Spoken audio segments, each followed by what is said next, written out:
give it a minute for people to notice the notifications and such. But yeah, I guess I'll probably say it in the episode. But Dizzard's like finishing up his getting out of the military this week, I believe, is what's going on. Oh, that's awesome. Yeah, and so he's got Good for a him. lot of stuff going on. But that's a big step towards everything else. And I was like, dude, don't worry about it. I'm sure I can drag someone kicking and screaming onto the show.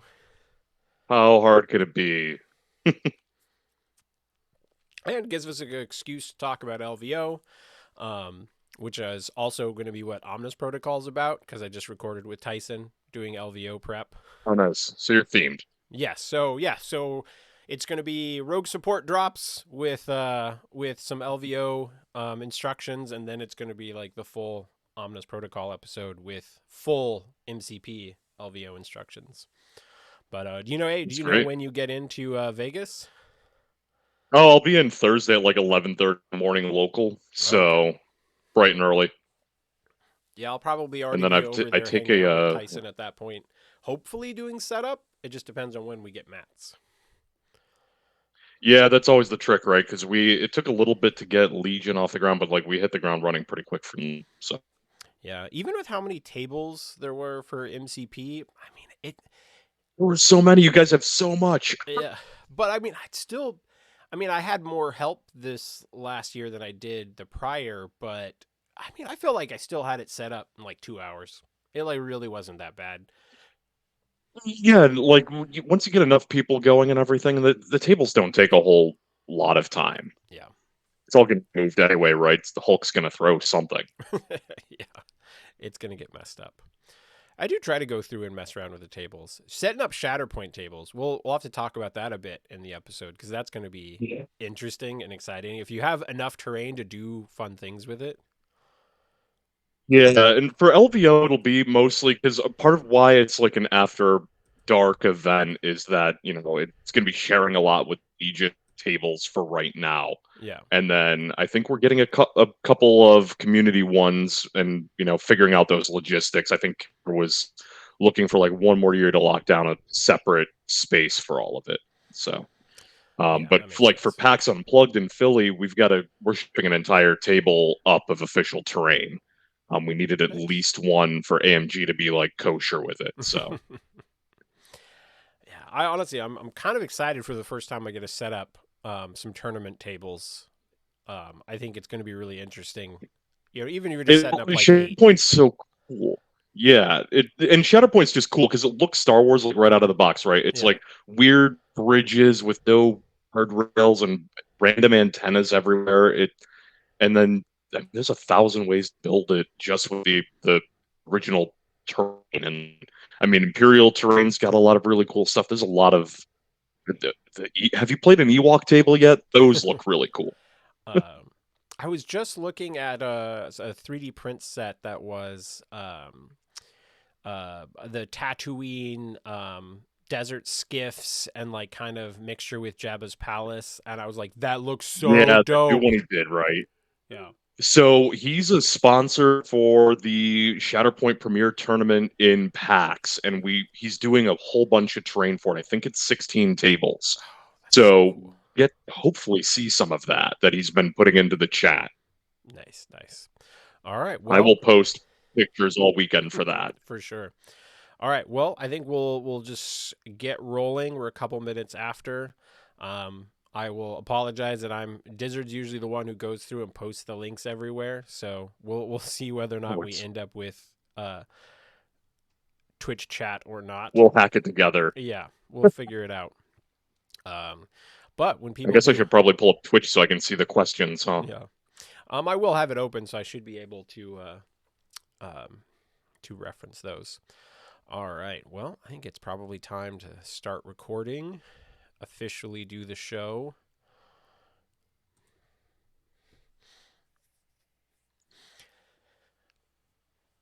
This will actually be my first time doing the Rogue Support intro, which I had to have Discord or Dizzard message me like a couple hours ago. Because it was funny, I pulled up the last YouTube show and he was like, "Oh, this is the one where he didn't have the intro handy, so he didn't really do the normal intro either." And then I saw the message from Dizzard, and I'm like, "All right, sweet, all right."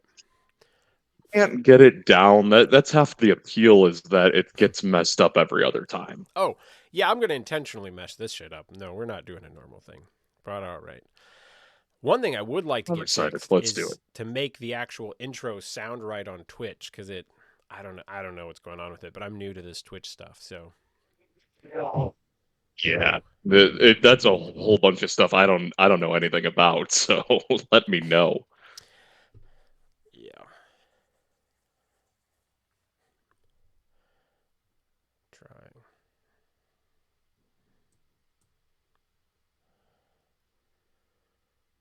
All right.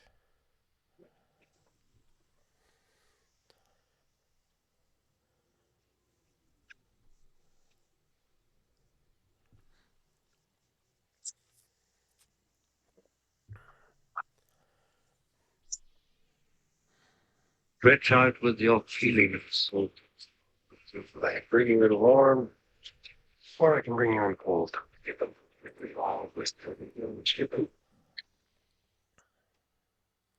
Welcome to Rogue Support, a Star Wars Shatterpoint podcast that would normally have Dizzard, but I've killed him and he's locked in my basement. And if you get that reference, you're old. If you enjoy what you're listening to, be sure to leave a review. Let us know how we're doing.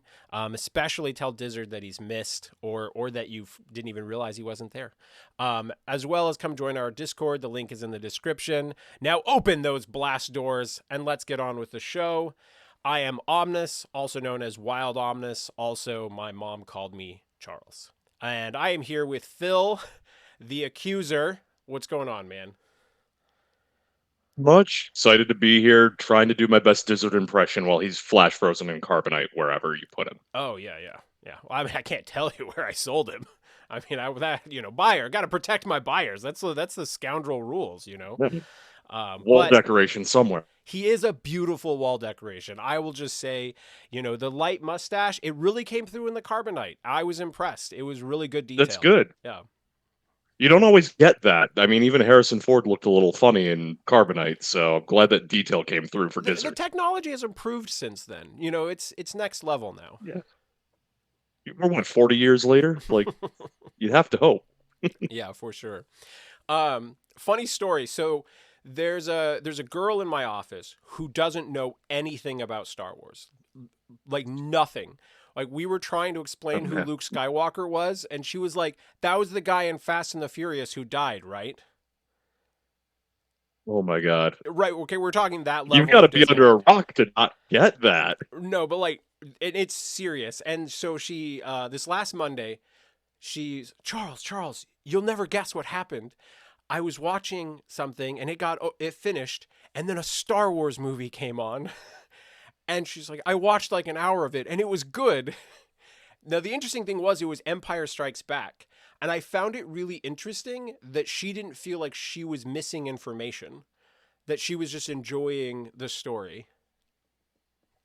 I feel like, with good writing and everything, which Empire Strikes Back, I think, does, you can pick up and figure out what's going on well enough. It's not, Marvel where you've got a lot of homework to do right now.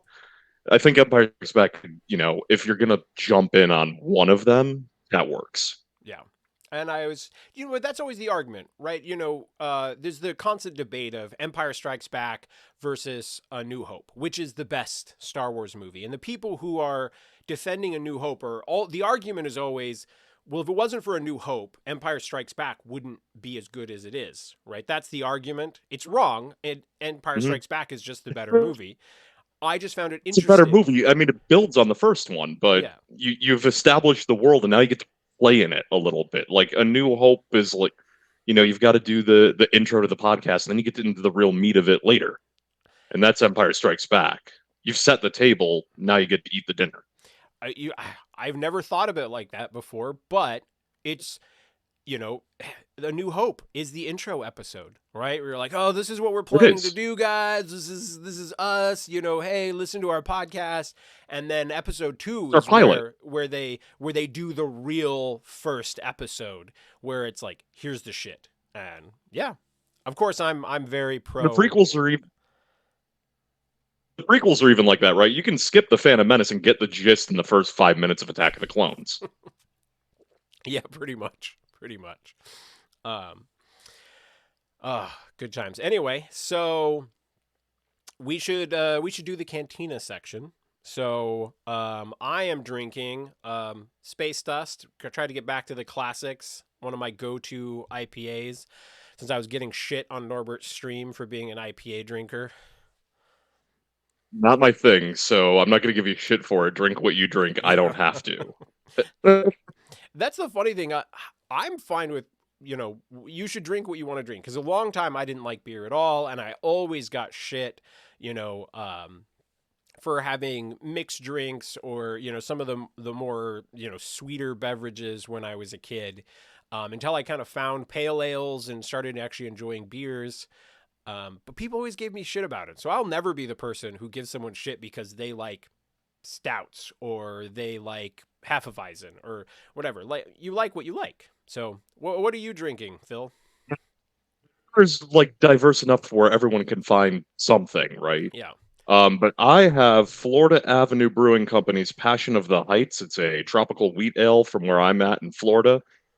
So it's got like, I don't know, like notes of hibiscus and other tropical fruit. So it's Florida, so you gotta kind of roll with tropical type beer sometimes. Yeah, whenever something like pleads to be tropical fruit or passion fruit, it's always a bit of a gamble, right? Because sometimes it's just really, really intense, like mango flavors, and sometimes you'll get something Yeah. totally out there. That one's always a bit of a gamble. But how is that one? Is it good? It's a recurring regular beer at the house and with friend groups when we do Mm. game nights, so it sells itself really. But yeah, it's a local brewery, so you got to support that either way. Out of curiosity, with because I've never been to Florida, or at least not as an adult, but I assume the Florida climate is probably not that different than going to Mexico. So I'm curious if it's or once I was in Mexico, I immediately understood Mexican beer better. And I was like, oh, a Corona is actually better in Mexico in their climate, and Pacifico, it goes with the climate, and it tastes a little bit better, when it's warming up a little because you can't avoid that happening. Whereas, say, an IPA, I feel like I don't enjoy it nearly as much. As soon as it starts warming up, my enjoyment level drifts. Is it kind of like that for Florida? Yeah, that one you got to get cold. Yeah. But Um, yeah, I mean, it's definitely like, everyone's like local beer is very dependent on their local area. I mean, it's probably still pretty drinkable when it gets warm. Um, I don't let it sit long enough to have that problem, so drink it fast. fair, fair. But yeah, I could see that. I haven't done a whole lot of Mexico, but like if it's very humid, then it's similar. I think it's like 110% humidity even now in November. Makes sense. All right, well let's talk some Shatterpoint stuff. What have you been playing? What have you been painting? I mean, I'm actually largely caught up. I think I've got one model left for Shatterpoint, and that's Queen Amidala, because that's just a lot of detail work that I'm dreading. Oh So yeah. she's sitting half finished, and I haven't played a whole lot of Republic lately, so it hasn't been a problem yet. I'm actually caught up on everything. I don't have a Shatterpoint backlog besides Padme. Nice, nice. Yeah, I'm getting to Mace now, and I need to put the finishing touches on Kraken. Then finally want to get to the point where I can do the full droids separatist list, and I just keep putting it off. And my Kraken's like 90% done, so that's gonna be the next thing I finish up. It's awesome. Like Kraken, he's another one I've got to put back on the table sometime soon. I was playing a TTS game, I think like 2 weeks ago, and it was Kraken Kalani B1s, B2s, Dooku Bane. And like that really is speaking to me, so I've got to put Kraken back on the table Interesting. yesterday. Yeah, I'm trying to do the Galactic Republic testing because this episode was supposed to be our Galactic Republic episode, but Dizzard's got stuff going on, and so we're putting that off another 2 weeks. But it's interesting. I played. My list was Annie, Obi with Rex, Arf, and then Bo and Super Commandos. Um, Okay. that I wanted to just like not be so reliant on having to play all of the Republic troops, but I really wasn't sure what my other primary should be. I was kind of teetering between Obi and Lumi. And this ended up being the longest game of Shatterpoint that I've ever played. Because we were playing the new struggle pack, and what ended up happening on the left hand side, because he was also playing Galactic Republic, we ended up with his Obi taking my left side, and then my Obi activates and takes it from him and pushes Obi off, and then his uh, clone commandos move up there. And we end up in this kind of perfect spot, even though I position the table. So you've got at least a whole gantry of space where that objective is. The problem is with where the clone commandos were and where my Obi was and where this little crate was, there was really nowhere else for anyone to get up on that objective. And neither of us had any way on that side of like there was no Jangos, there was no Darth Mauls. Nobody could just pull someone off of it. And he couldn't get up there with Obi-Wan now to melee my Obi-Wan, and I couldn't get anyone else up there to push someone off. And if like Bo shoots someone off of it, the clone commandos would just move right back up before she could jump into the spot. So it was that side of the board just got totally just locked in, and there was just nothing to do there. Basically, weird standoff and almost solved for a minute. Yeah, it was just there was just nothing we could really do about that side.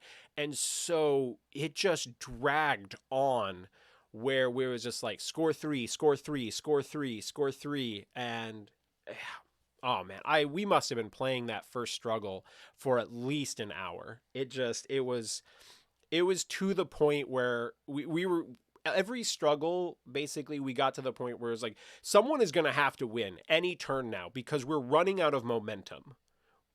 It's just getting to the point that both of us are so we like need so few points to win.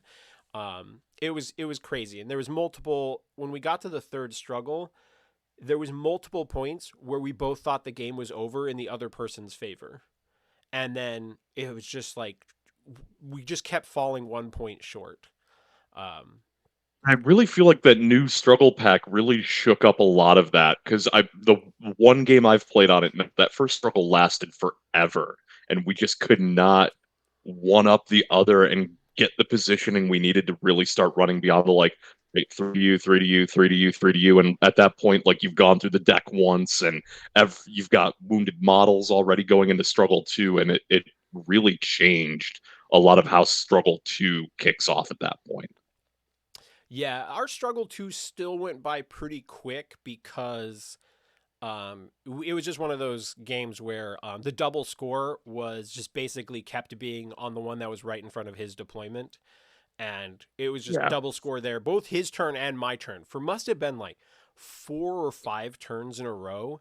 And it just kind of set things up where there was just no way I was coming back from that. But then I did manage to come back and win struggle 3, but it was just barely. I was looking down at the table and I was trying to figure out if the double score had been anywhere but his backside. I was like, I have this in the bag. And then I'm like, wait a minute. Rex is super fast. So he dashes himself. He moves. He goes up this ladder. He shoots a guy off the point and then didn't even have to defensive maneuver. He ended up getting the reposition on his tree and like gets in. And you're just like, oh, I forgot just how far Rex can go. But he came back and It's so fast. he came back and closed that out for me. But I will say my first instinct from that game, I won the game, but I found it to be one of the least overall enjoyable Shatterpoint games that I've had, just because I found fighting over the 2 middle points instead of 3 middle points making the game a lot less interesting. I really enjoy struggle 1 when you're, oh, okay, well, this guy can go towards the middle or they can go to the right. And these guys over on this side can go to the left or go to the middle. And that felt like there was a lot more impactful choices. And I feel like with the new struggle pack, to me, it pushes the best models even further forward, and it pushes the models that are kind of behind the curve a little bit even further back. Like with that struggle pack, I cannot imagine that I am not playing Darth Maul and Django all the time. Be that guy right now. Yeah, I mean, it just feels like it feels really hard to try to play that and have an advantage with a majority of just the models that are fine. But how have your experiences Yeah, been with the new struggle pack? I've only played one with the struggle pack, and I think it was kind of the same thing where like the first struggle is it's long. It's hard to get a clear foothold early and like really rush the first one, at least out of the gate, right? I'm sure as you get more time with it, it'll be a little bit more intuitive how you play it, but there's a lot of really interesting decisions in the donut, right? You can run so many directions and be on whatever point, and it's it was really cool. Like I really liked that. And then the second struggle, it went so fast. It was like, all right, this is just going to keep popping up on a point that doesn't benefit me at all, and you know it's going to be one of those games. And then I actually lost in the third struggle. I won the first one, and I've had that a lot lately, where it's like I win the first one and then just cannot pull off the second or third. And I do think it was just struggle one of those 2 is ones where it's like, better man, I could for not that. get to where I needed to be. I do think that the second struggle pack feels at least more fair in terms of the second struggle does not feel overly weighted toward like it's still weighted towards the person who lost, but then struggle 3 is pretty no like pretty even, so it doesn't necessarily favor the person who just lost struggle 2, but it definitely shifts. If I'm playing hyper competitively, I would start focusing in on the ultra fast models that can now, in struggle 1, put pressure on the opposite side, that can do something to the two zones, in front of my opponent as early as possible. The stuff like Darth Maul, Django, and a lot of times it's the obvious Yeah. guys. Um, Rex and Bo Katan just super mobile and can end up embedded in a back point easy. There's probably a couple other ones. I think Sabe could probably do it. yeah, Um, yeah, the stuff that you can yeah, really anything with like pressure. extra mobility, it's all a mobility game, right? So it's only going that much further that direction with the new struggle. Yeah, which only serves to hurt the characters like pawns. Um, I'm curious. Cody. I haven't played it with Magna Guard. Was your game with Magna Guard? I'm curious if it makes them feel better or worse, or neutral. I don't think we had Magna Guard on that one. I was running Maul, Django, and Fifth Brother, and then the Bounty Hunter box. Mm. Um, just scum and villainy as much as possible. um, A true but scoundrel at I heart. mean, absolutely, I'm literally wearing a Lando T-shirt for that. No good swindler. So, um, but yeah, I mean, Maul, Django, like being able to pull things off points, and then the hyper mobility to be able to go then stand on them. I don't think it's a cutting edge hot take there Yeah, that they're going to continue to be awesome.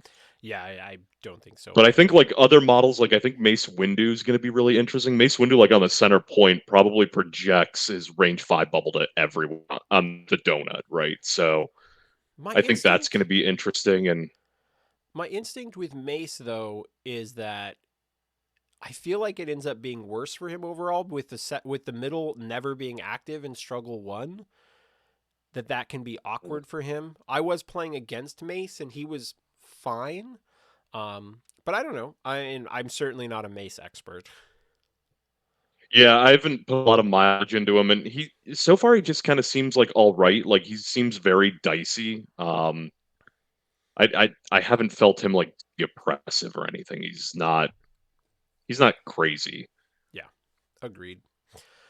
All right. Well, I think that's probably. I mean, we actually rambled for a bit for Cantina. That was fun. But I'm gonna I'm push cool rambling. myself. I've got all night. I am gonna push myself some more to get in more Galactic Republic games and kind of um, settle into them a bit more. Figure out where it lands.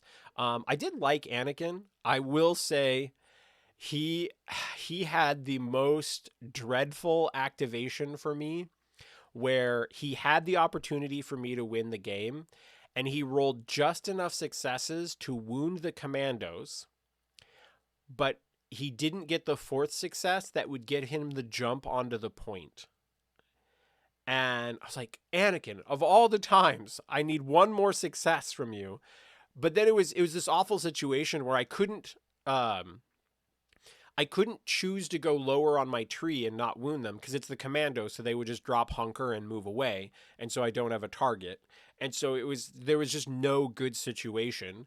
Um, After I was like, all right, I make my attack, I wound you. Are you gonna move away? And then I realized it clicked. I was like, if he doesn't move away, I can spend 2 force. It would be 3 force because he had gotten Mace one shot him earlier in the game. um, but I, I had this moment where I realized if he elects to not hunker move away, I can spend the 3 force to attack the commando just to try to get the movement out of it, and that would be my only play. But um, And that's one of the really cool things with Shatterpoint, being able to, find other ways to attack and still like get your triggers to move out of engagement onto points. It's one of the really cool things that I like about the game. But man, when it doesn't happen, yeah, it's awful. Like you're planning around, like I need to hit the third block. It shouldn't be hard, and the dice just aren't cooperating for it. yeah. Well, especially it's I think I had that Anakin. with Like, Aura Singh in particular. oh yeah, I feel that. Yeah, it's just like Anakin not getting to a fourth success against a trooper was just it was a big surprise for me, and I kept looking down. I'm like, is this really what's happening? Shit. Uh, I don't know what to do about this. And I thought for sure that I had lost the game there, but then I think the where the double score came up and which character they had to activate just didn't. It just gave me one more activation, and then Rex saved the day. Because Rex is the best part of Galactic Republic. Rex is really good, and he can save the day, and it feels Yeah. thematic. Yeah. Okay, so let's move on to the Chamber of Judgment, and we decided that we were going to talk about focus action, which is interesting. I was realizing as we chose this that because this game doesn't have double movement and doesn't have double attacking, but Hunker is kind of like a pseudo second move or a first move in some cases, where it's like a very small Hmm. movement that you can do with your other action.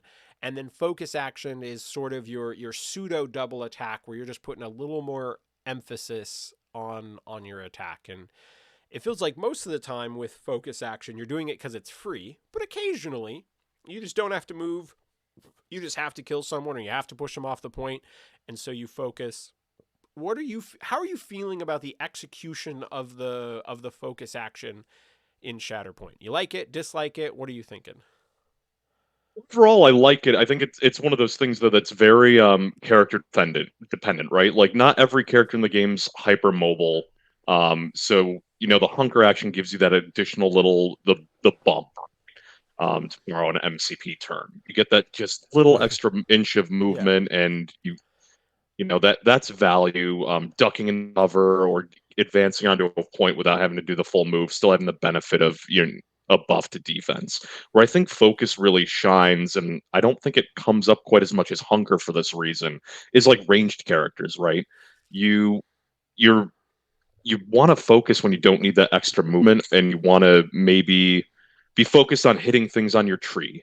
I've been playing like a lot of Aura Singh, and the more dice she's putting in the pool, the more likely able to hit the position on her tree and get that move, right? Yeah. Um, it's one of those things where it's like throwing more dice is cool, especially on models like they're not necessarily at melee or don't want to be in melee, but need that mobility. So it comes down to knowing your trees and knowing what characters really benefit from getting more results further down their tree. Yeah, it's how do you feel about it being one dice or one die? Gotta use the right words here. I will lose nerd credit if I don't know how to, properly specify a single I die. feel like you'd use it more regularly if you got more dice. But then, you've got models with impact and sharpshooter where it's like, all right, do you really need Gar Saxon completing his tree every time he focuses without friction? Yes, as a Mandalorian. Yes, but Yes, yeah. Um, yes, I mean, awesome. It would be really cool, but guaranteeing Aura to be able to run around the board like just nonstop. I think she's a character that can do 3 moves if the dice are cooperating. But I'd love more, but I think one's probably fine. It's the equivalent of Hunker, at least to start. Hunker gets you 1 dice on defense, Well, I mean, a but then lot of Hunker time gets to Hunker gives you stack. two, because it gives you It's like cover as two well. probably base. Yeah. Yeah. Um, And I'm not as good on my feet with the math and everything, but it's 1d6 or 2d6s, I guess, versus 1d8, and what the probability is there of successful results. yeah. I mean, My maybe they value the 1/8 probability of a crit that the defense dice can't anyway more than the extra dice from cover. my instinct is that I think I would because of the nature of trees getting maxed out anyway, right? So you don't have to worry about troopers doing anything too ridiculous because they have a different tree than primaries and such. Yeah. My instinct is I think I would have preferred a focus action to be 2 dice, but I would worry that if that were ever to change, the characters who get free focus actions like the Mandalorians and such, with how hmm often they get free focus, um probably would not end up being okay. That might be just a touch too much. Yeah, it's one of those where it's like how much do an extra die actually warp the result, especially when you get it for free. The hunker's already kind of like that, especially when you get to like perma hunker with Obi-Wan. Um, there's nothing that keeps you focused forever, but a lot of characters are just frictionless focus. It happens doing what they do anyway. So when does that become game breaking? Yeah. I will say, I mean, If maybe impact and sharpshooter didn't exist, it probably wouldn't be as bad. But I do like those rules, like conceptually. yeah, And I think it would be fine with those rules. It would just not be fine with the free focus actions. Um, yeah, your Mandalorians are already they're already really good. Do they yeah. need more? Um, I mean, maybe they do. I don't know. I mean, Maybe Mandalorians do need more. they should always I, have more. I'd be okay with it. They're a lot of fun, but maybe Clan Kreese would hit the table just a little bit more for me. But Super Commandos in a melee meta. Yeah, indeed. But if you're shooting even more dice at range, I'm not opposed. Um, so I'm gonna got like kind of a wild, ominous, maybe a little hot taking here. One, I know they eroded the game right away to the cover rules. I think I still don't like the cover rules as they are. And I will say I know that General Obi-Wan is not the best primary in the game by any stretch of an imagination. But the more I play against him, the more I find him just actively annoying to play against. the the dropping hunkers from like I just feel like so often when I'm playing against Obi-Wan that there's just less interesting choices, and it's just a lot of the time, it's just am I playing just a little bit better of a team because they're playing Obi-Wan and they're playing more Galactic Republic stuff. He's And just it's kind of interesting with frustrating. Obi-Wan. He's frustrating to deal with. It does feel a little thematic because, like a cartoon, which a lot of the models are based on, right? He's always got like quippy humor and everything. He's like darting around the battlefield, but then he's actively making your units harder to kill, but then also kind of weirdly mobile on his a good Obi-Wan player is like, hard to kill the models. A great Obi-Wan player is the one that like his models are also not where you thought they'd be just when you're attacking them. Um, He's the negotiator. he's he's the negotiator and he's such a cool model. He's one of the ones where it was like when I got into the game, it was like, all right, Anakin Obi-Wan is like a thing I tried to do in Star Wars Legion back in the day, and Yeah. points just didn't make that work. But this game's designed around pairing your two favorite heroes together and seeing what happens, and it's just a naturally thematic pairing. And Anakin doesn't hate extra mobility, and if Obi-Wan's gonna keep him alive and get him moving, and again that friendly mentor banter to keep Anakin performing at his best, that's a thematic win at least. I will say, if they do ever end up making Galactic Republic better, and they feel like they have a really legitimate um, support units and such, I worry a little bit. Like, if Obi-Wan if Obi-Wan was able to play support units that were as good, and mind you, the clone commandos are solid under him. They kind of make the whole package work. Mm. But if he had like legitimate support units, that game's going to be frustrating as fuck. Yeah, and I'm gonna put my cards on the table here. I think that Plo Koon's box is a huge opportunity for that. We haven't seen Wolf or the Wolf Pack as far as I know, but like that's an opportunity for Republic to be getting something else. And it's why I haven't played Republic as much. I'm holding out for Plo Koon. He's my favorite Jedi, and I want to play more of that. But I mean, if the Wolf ends up being like, I don't know, something different from other clone troopers. Like most clone troopers are built around the free dash into hunker, and they work well under Obi-Wan. But if they did like something different, and then Obi-Wan still gave them the benefit of like the hunker and the healing dash, I mean, it might be something to worry about.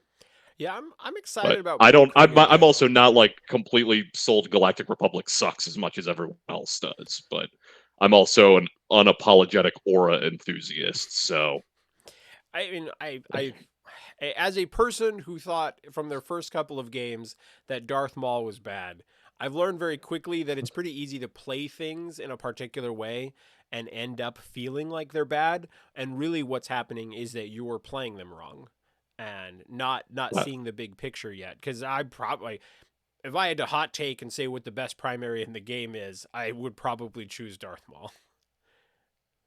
that's a hot take. I mean, Darth Vader exists, and Darth Vader enables a lot for your team. Where Maul's very like Maul is a package, doesn't need friends, he doesn't need extra support, and doesn't actually enable a whole lot for your team beyond the just economy of force generally by him hurting himself actively to do his job. But I But could really see long I term mean, yeah, Darth Maul being of this first row of releases, like obviously General Obi Wan if Galactic Republic starts getting really powerful releases. But I mean, I'd see down the mhm, road when we see the other Vader, right? You're gonna start seeing things diversify. But I think the amount that we see yeah. Darth Maul is probably never changing.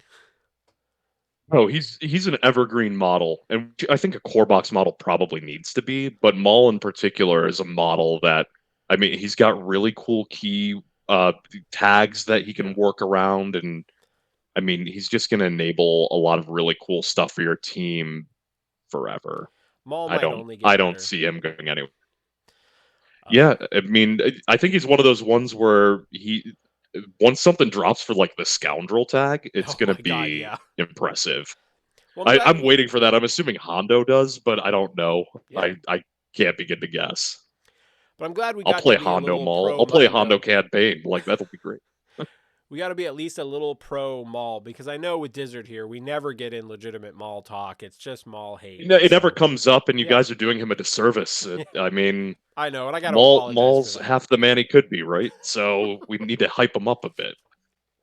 Uh, Talk about being more man than machine. Um, all right, well, I think that's Yeah, I mean he's probably competing for the title, right? yeah. Well, I mean, I believe Morgan won playing Maul and Vader together was kind of his You main can see that duo. being good.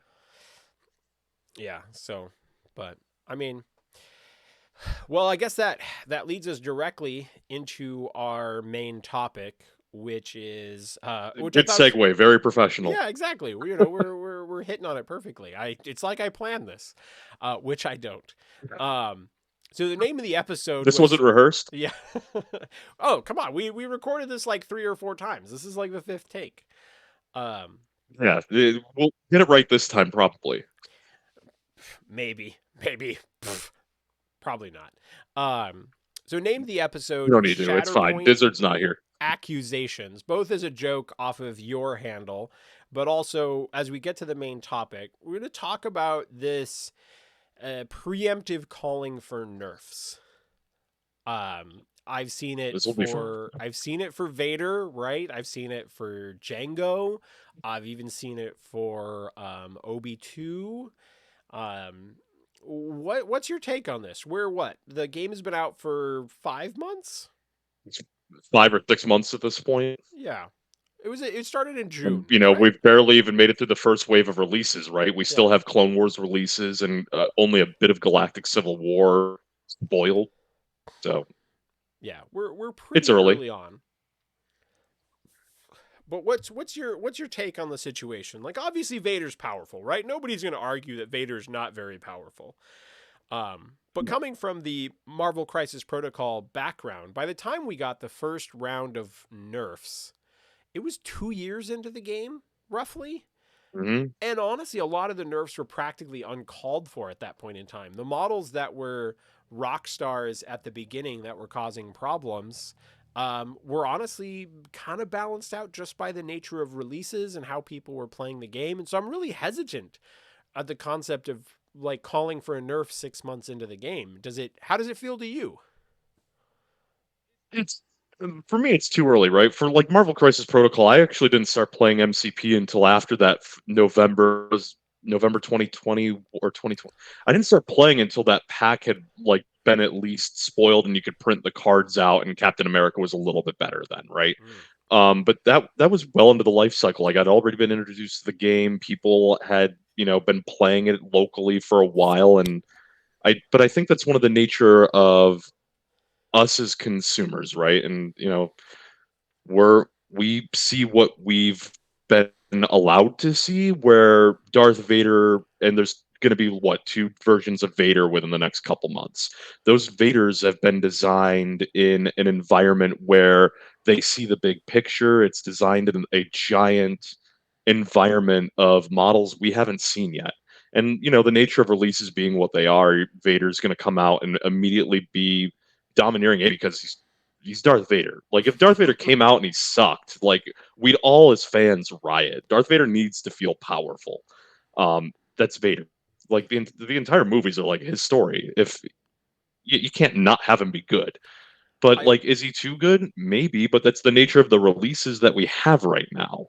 I mean Who knows what like Luke Skywalker or something rises as a natural predator or counter. I, I mean, if you were gonna if you just hypothetically just step back and go, "Hey, we're making a Star Wars game." First 6 months of the game, what should the most powerful character in the game be? Darth Vader. If anyone said anything other than Darth Vader, it would be shocking. And like, do you even Star War, right? Yeah, Like Vader should be good out of the box. And he's also behind a $90 price tag. It would be even.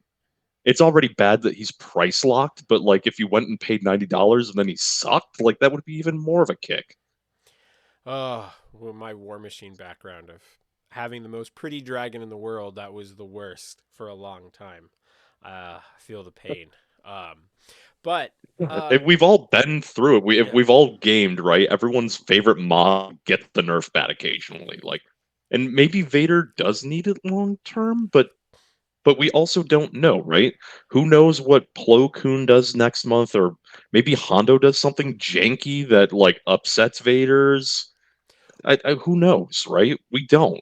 So there was a point where in the Wizards of the Coast minis game, I'm dating myself again. I love bringing up Wizards of the Coast minis, um, Those but mods were so cool, but I never bought into it. But they always were like in the comic book store or whatever, yeah, and never got to play. But it looked cool. It was it was fun just a as little fuck. bit before my game time. It's the reason why Yeah, I'm in miniature gaming. But there was a point in time where legitimately there was like multiple Vaders in a row where it was a Vader Thrawn list basically ran the meta. It was all about Vader Thrawn. It was this Vader Jedi Hunter, and then a new Vader came out, and so now there was just two variations on the same thing.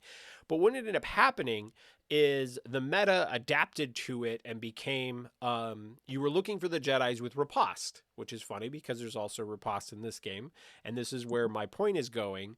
Is what eventually happened was you would start playing the characters who could riposte Vader. He would come in, he would attack you, and then Thrawn would get him to safety.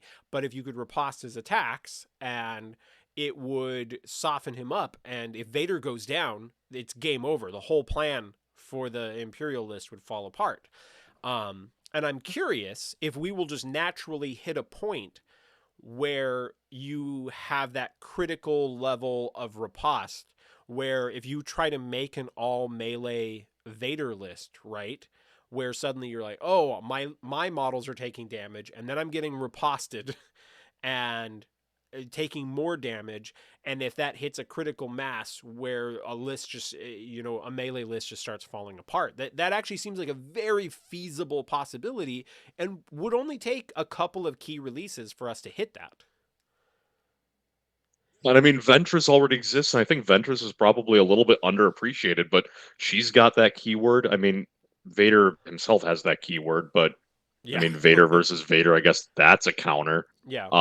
But We like solved you the get meta. more of that, Just and you play more Vader. with the meta, Ah. everyone's played Vader. There we go. All right, podcast Mission over. We accomplished. solved What it. else is there to talk about? Yeah. We're done. Yep.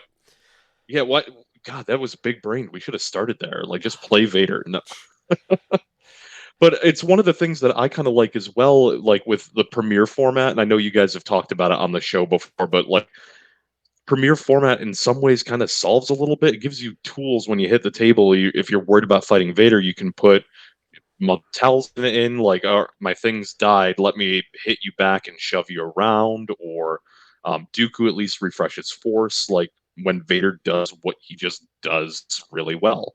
Um, and maybe more riposte units get you there. The more releases we have, the more ways to solve for the big boogeyman. And hot take, Vader's no Thanos. Like, Thanos is still a lot scarier when I see him on the table than Vader is. Yeah, I mean, I don't play online, but I still haven't lost a game to Vader, and Vader has become very popular. And I've generally enjoyed my games against Vader. Right? It's not that he stops you from playing the game, which is the way that Shatterpoint functions. Is that the fact that your character gets wounded is not that big of a deal. They stop scoring for a No, your while. models get to stick around for like ever. Like, how many games have you played where like models have been removed, blown like a lot of them? Yeah. It takes a lot of work to do it, and the game's well over by then. But yeah, my first time when Vader comes up and like wounds a trooper, and then Mother Talzin pushes him off the gantry, and he doesn't even get to score it. And I was like, "Good job, you wounded my support unit, and you literally didn't change the score at all. Congratulations. Enjoy your momentum." Vader has counters, right? And all Vader's big and scary, and he should be, but you can play around that a little bit. What ultimately the biggest thing that Vader probably enables more so than being, 7 feet of leather and robotics and just bludgeoning you is what he Is it enables weird your that I'm team to aroused do. by that sentence? I'm not judging. Like, you do you, man. 7 feet of But leather and you know, robotics. Oh shit! I might rename it's this episode. it, I mean, if you know like a little bit of like lore stuff from way back when, like David Prowse got hit up a lot by women after the first Star Wars movie because he was like 6'6" and wore leather in a movie. Like, That's that was a thing amazing. back then. So, That's a piece of Star yeah, Wars information I didn't know. You want another piece like of a lot of David that, but Prowse background? I mean, for the listeners, I know always we're not we're not hello we're there, segueing. but We'll be back. yeah, we'll be back to the real topic. We'll But get back. the way I heard it for A New Hope, David Prowse spoke all of Vader's lines through all of the filming. And he did not, from what I heard, he did not know that his voice was going to be replaced No idea. until the movie came out. But what I heard was Have you ever seen the video clip though? uh, but I It's heard on set, because of his hick accent, they referred to him as Darth Farmer. I believe that. It's really jarring to actually see like the raw footage where you hear him and it you can barely hear him to begin with, but Yeah. the thick farmer accent, and it just no one was shocked it was dubbed, I think, except for him. I did also hear he was cast before the actor for Chewbacca, and they're like, "Well, we have these two roles that we need a tall person in a suit for." And he's like, yeah, I'll take the one in in that suit. Yeah, I don't want to wear fur the whole Not time." yak hair, um, but and like I think call it Peter Mayhew was like working as a hospital orderly. Like, can you imagine what that must have been like? Oh my god, he's 7 feet tall and he's here in the hospital with me. Weird. Oh yeah, that would be oh hi, I'm here to assist you. Um Yeah. Yeah. um But yeah, I mean, ultimately, what Vader's doing for your team is crazy, and I think ultimately you've got Vader and I think Obi-Wan are probably the two major characters that have like global effects for your entire team where like Mace Windu's restricted to a range 5 bubble where yeah. Vader's just like this is on the second Vader hits the table and it is until you somehow remove him, which is very unlikely. He's 12 hit points and has 3 lives. I know a lot of So people have I argued that think they like just want a range restriction on that ability. What do you think of that specifically? I don't necessarily hate it, but like how many games have you played where Vader wasn't at like range 5 of all his friends or allies or whatever you want to call. I don't think Vader actually has friends, but I how often Vader, is Vader not like in Anakin, your I'll be your face friend. and everything's yeah, exactly. He needed a friend and that's why everything happened the way it did. And but I think the range restriction doesn't actually change anything. Like it maybe I mean if you manage to force push him to like the far edge of the board, but then you've brought a model that has force push and I mean you could have just focused around using that force push riposte character to just riposte him. Yeah, I mean, he ends up not being a terribly difficult character to wound either because he always goes Yeah. down a couple He's of in the middle of hitpoints. everything. Yeah. Focus him down. I mean, it doesn't even take that much to like I just have him die to random shit. So it's not like you Yeah. don't get a wound in return when you want it. Yeah. I mean, it takes a little bit of work, but like you're not there for it to not be a speed bump. Like you're there to work a little bit at your game. But I mean, the last game that I played against him, like, yeah, my support got wounded, but like my team turned around and put him on his ass. Like he's not that scary. I mean, he's gonna kill something, absolutely. But you know that, and you can play Yeah. around that. But so does Anakin. Anakin's gonna kill something, and there's a Yeah. lot, actually, a fair amount of characters in the game, you know, He kills a lot of people. Like he throws a lot of dice on Hello there. I've lost a lot more to Obi-Wan locally than I have to Vader. and like Obi-Wan hits like a truck. fucking super commando, like super mandos, they will just drop people as Super well. Mandos do a lot of work. Aura Sing's a weird one where it's like, oh wow, when she spikes, she's doing like 8 damage, and you're probably playing her with Bane, and Bane makes it 10. That's a primary she can one shot, like technically with help.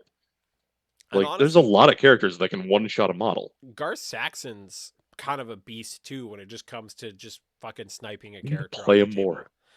Yeah, Yeah. honestly, And he's another cool one. Yeah. my last game with Garth Saxon, he was a rock star. And my last game with Bo, she was awful. And I have not had an But awful game that's the with nature Bo. of dice, Yeah. hopefully. Well, it Yeah. was not just It's the nature dice. of dice. Yeah. It was the nature of, it was part of it was the new struggle pack where Bo Okay. could not get to the objective to stand on it because I described it earlier on in the episode. She By the Yeah. time I was activating her, she literally had no way, even if she managed to shoot the commando off, the only way she had to have to wound the commando in one shot, which did not happen. And so she was just never on an objective. And so then she doesn't have steadfast, she doesn't have protection, and then she was just falling apart. And Yeah. she was, yeah, she did almost nothing. She was very close to leaving the table, I think, when that game ended.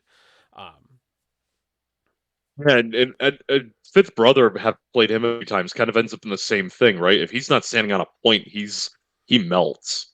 I mean, once he's standing on the point, he's embedded like a. He just stays there longer than he should. But if you displace him, he's gonna die really fast. Yeah, they're both Bo and Fifth Brother are the character that once they get pushed off the point, they just like someone was like, I guess I'll just wound this character for momentum now because they're in range, and you're like, fuck. And they're now an easy target. Yeah. Um. I know So we've dunked on Savage occasionally on the chats, but like at least Savage has it all the time. yeah, fair.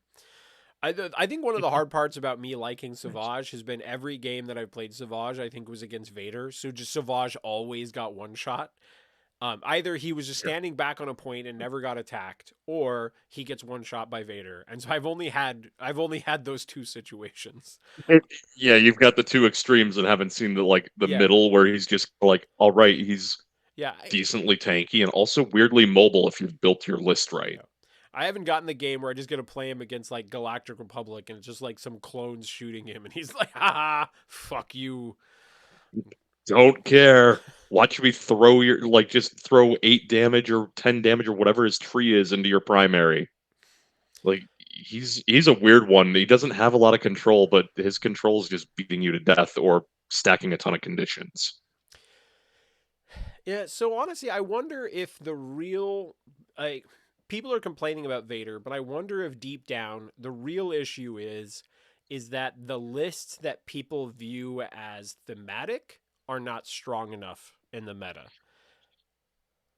That's probably a huge part of it. Vader is unique in the amount of maybe it's quality benefits everyone, and it's not keyword tied, right? Where Yeah. Obi-Wan's Galactic Republic, like everyone gets a benefit, but Galactic Republic takes it X further. Yeah. Where Vader's just like, do you fist fight? Do you want to do it harder? You're going to. You're probably going to hurt yourself, but you can punch more. And there's a lot of models that having extra dice is just good in the game. And Vader gives it to you at, all right, what is it, 2 damage for 3 dice? Like, that's a bargain. Yeah. Certainly not bad. Um But it's not keyword locked where like Vader just works with everything. So it's Vader plus whatever you want, but it's not unthematic, I guess. Vader's hung out with like everyone. If you've read a comic book, he hangs out with archaeologists and random assassin droids and Mandalorians and whoever else that's useful for his purposes. Well, and I'm kind of glad it's not Galactic Republic at my core because I think the idea of him working with Boba Fett or IG-88 or anyone else who is potentially hunting Jedi and Bounty stuff hunters. for him during the dark times. Um, I Mm-hmm. think that's cool that there's that synergy. Um, and I mean, I just hope I get that people want some thematic lists right now, and I think it fundamentally would come down. People would love to play 6 Galactic Republic characters who are not Vader and feel like it's genuinely good and that it can stand up to Vader. And I think that can particularly be a problem because I think a lot of the more interesting answers it just doesn't end up falling onto the heroes. But maybe this is a hot take, but I actually think it's a good thing when heroes are not the best thing in the game. I think heroes should be like the second best thing in the game. Because if I call back, like I have never liked Luke, Han, and Leia as much after playing Wizards of the Coast Star Wars minis. Because for the vast majority of the Interesting. time that I played, they were always the best. And every time anything came out that was good, the next set had a better version of that was a rebel character. And it just made it so you're just always looking at the rebels and being like, it's always just fucking Han and Leia and rebel bullshit. Han Leia, Chewbacca, right? It's just always the best thing in the game because I came into the game just at the tail end of the like Vader is the best, and that list still kind of worked, but it was just almost always rebels at the top all the time. And do you really want people actively like hating the heroes of your franchise? It doesn't matter what's the Which is a best. We will weird always thing, but dislike like, it, yeah. right? Yeah, and Star Wars is also unique in like the villains. Like Vader's iconic. Stormtroopers are iconic. Like everyone sees that, and except your coworker who's never heard of Luke Skywalker. But everyone looks at like Darth Vader and Stormtroopers and Boba Fett, and at least knows what franchise they're attached to. The villains are iconic in their own way. So I don't. If we could find a happy universe where all the primary characters were great, like they don't need to be heroes, but villains are. I mean, Mother Talzin, just I don't know if she's a villain, but she's pretty self motivated. I still think it's really cool that Mother Talzin's a character out of the gate. Like that's a like third tier lore cut. It's immediately, and the fact that a character like that can shine is, I think, pretty promising to not being a game dominated by Han Leia and Luke. Honestly, I think it's an advantage that that character was written um, as not being a male, because I'm sure there's probably Yeah. some element of just, hey, let's make sure that there's some primaries in the game who are not all dudes. And I think Mother Yeah. Talzin is a super interesting character. And I, from the get go, I remember reading the first RPG Star Wars book. And when I got to the section about like alternate dark side cults, and it was talking about the Dathomir witches, I'm like, this is so fucking cool. There's this random It's really cult of neat. witches that practice the dark side on this random planet. That's so fucking cool. I've never heard of that. Ride rancors, it's metal as fuck, Yeah, right? Like and then to have it so early on, where I think if the writers I don't know if Talzin technically existed before Clone Wars, in like having already been a created character. I'm sure Jesse would be like, well, there was this comic that happened before it and they had already referenced her, and he would know. But i I think that it's just ends up being really cool that they wrote her. I mean, obviously because if you're trying to introduce the Sith witches, right? The Dathomirian witches, they're fucking witches. They're not dudes. And so it would make sense that it's a lady character, but having this part of the Star Wars universe pulled in so early, where it's not just clones and separatists and OG original trilogy stuff, that we get some of this off the wall stuff, that we get the Mandos, that we get the Sith witches. I'm all for it. I like this less common part of part of the universe. it's one of the really fun things with Star Wars, right? Like everyone likes Vader, everyone likes Luke, but like the online jokes, like everyone's got their glup shitto and everyone's got a random obscure Star Wars character that they like, and the fact that we're dipping into the obscure immediately is like kind of cool. Like everyone's gonna get their random third string, like this guy's like in the background of the cantina for 3 seconds and he's a bounty hunter model now. Like, all right, that's neat. Yeah. Dude with the devil horns, like right out of the gate, like now he's already a model in the game. Like I don't know if it's the same guy or not, or if it's like AMG was just like this alien looks cool, let's do it. But you know the fact that like you can grab someone obscure like that and make a pretty decent model around it, like Mother Talzin being, I think, the primary one for me, where it's like that was the deep cut where it was like I'm sold on Shatterpoint. It is in like just like a shout out to George Lucas and Star Wars in general and his crew, right? That how much stuff comes from their little aesthetic choices, right? Did they even name the race at the time? Did they know what the race was even going to be called in that moment? And um and then that it just like ends up being, you're like, okay, we're gonna have these scoundrels that are gonna be this random race that was introduced in a new, in a New Hope, in this background scene, or all of the entire Mandalorian culture comes from this like offshoot where we're calling Boba Fett's armor Mandalorian armor, and that eventually writes And its, look where we wound up now. There's a whole yeah, TV show. yeah, one of the most popular And Star Wars things of all time. Um, that's just what's so cool about the universe in general. it like feels like lived in, right? Everything's kind of like vaguely familiar, but distinct.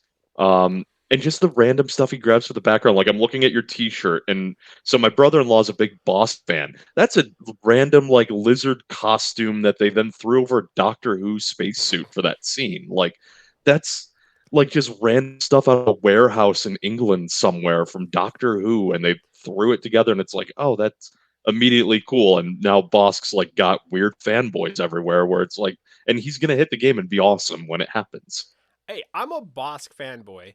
I think that happened because of EverQuest, because I played an Ixar, which was the lizard race in EverQuest. Okay. And so I got particularly attached to the reptilian races. And then when I was playing Wizards of the Coast minis and Bosk, and when I finally like made a list with Bosk that worked, because he had this flamethrower attack, and then some random ass commander, I think it was a Tarful or something, was like, "Oh, the people that do this special action, they can do it twice." And I'm like, "Oh, I have this list where Boss can flamethrower people twice. All right, let's do it." The first time I Awesome. won a tournament with that, I was like, "Fuck yeah, Bosk."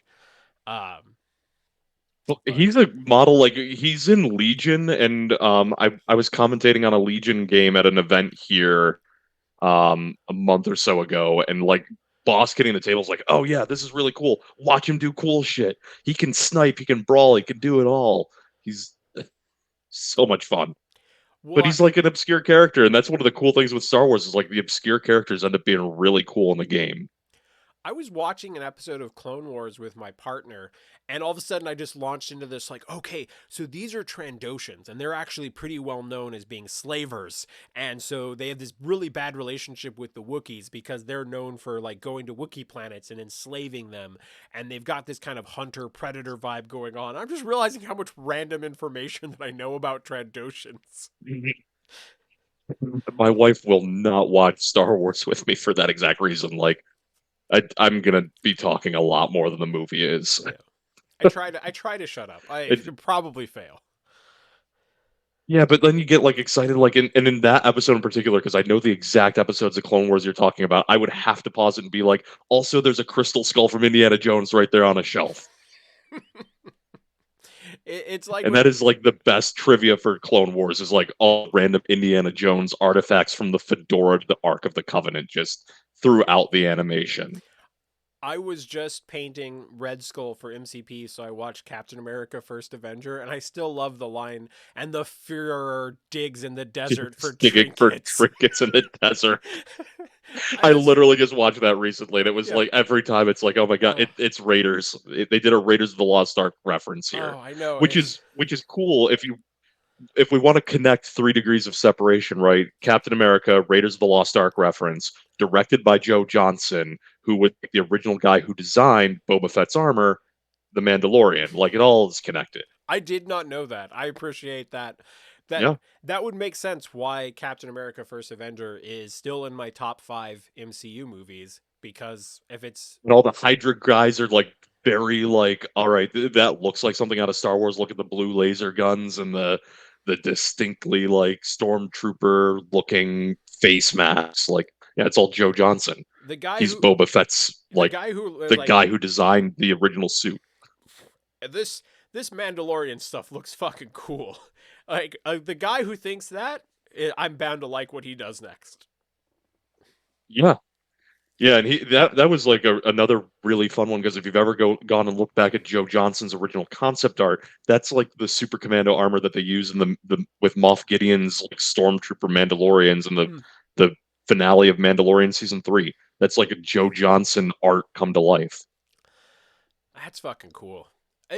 Now that I have I'm this gonna do my random, best Jesse impression now. yeah, Like, let me nerd out. I love it. I love it. Like now, I mean, I don't think this podcast would ever quite be at the level, but that would be like now if I ever could just interview Joe Johnson, that would be fun as fuck to get to like talk about everything from Captain America First Avenger to Mandalorian armor.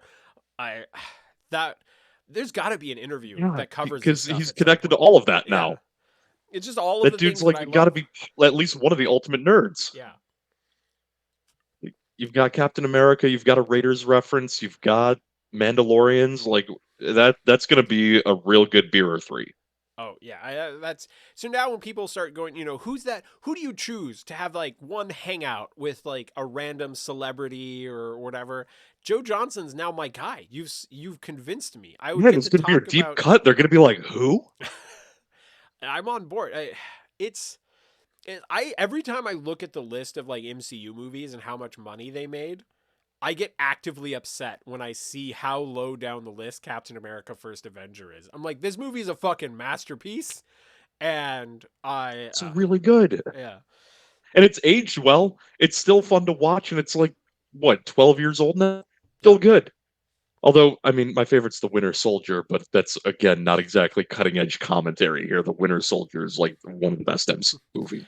Probably one of the most well. I mean, I think in general, you just talk to people about top fives. Um, I think Winter Soldier was like Winter Soldier and Guardians of the Galaxy 1 are probably the two most common Yes. movies to show up in people's top fives.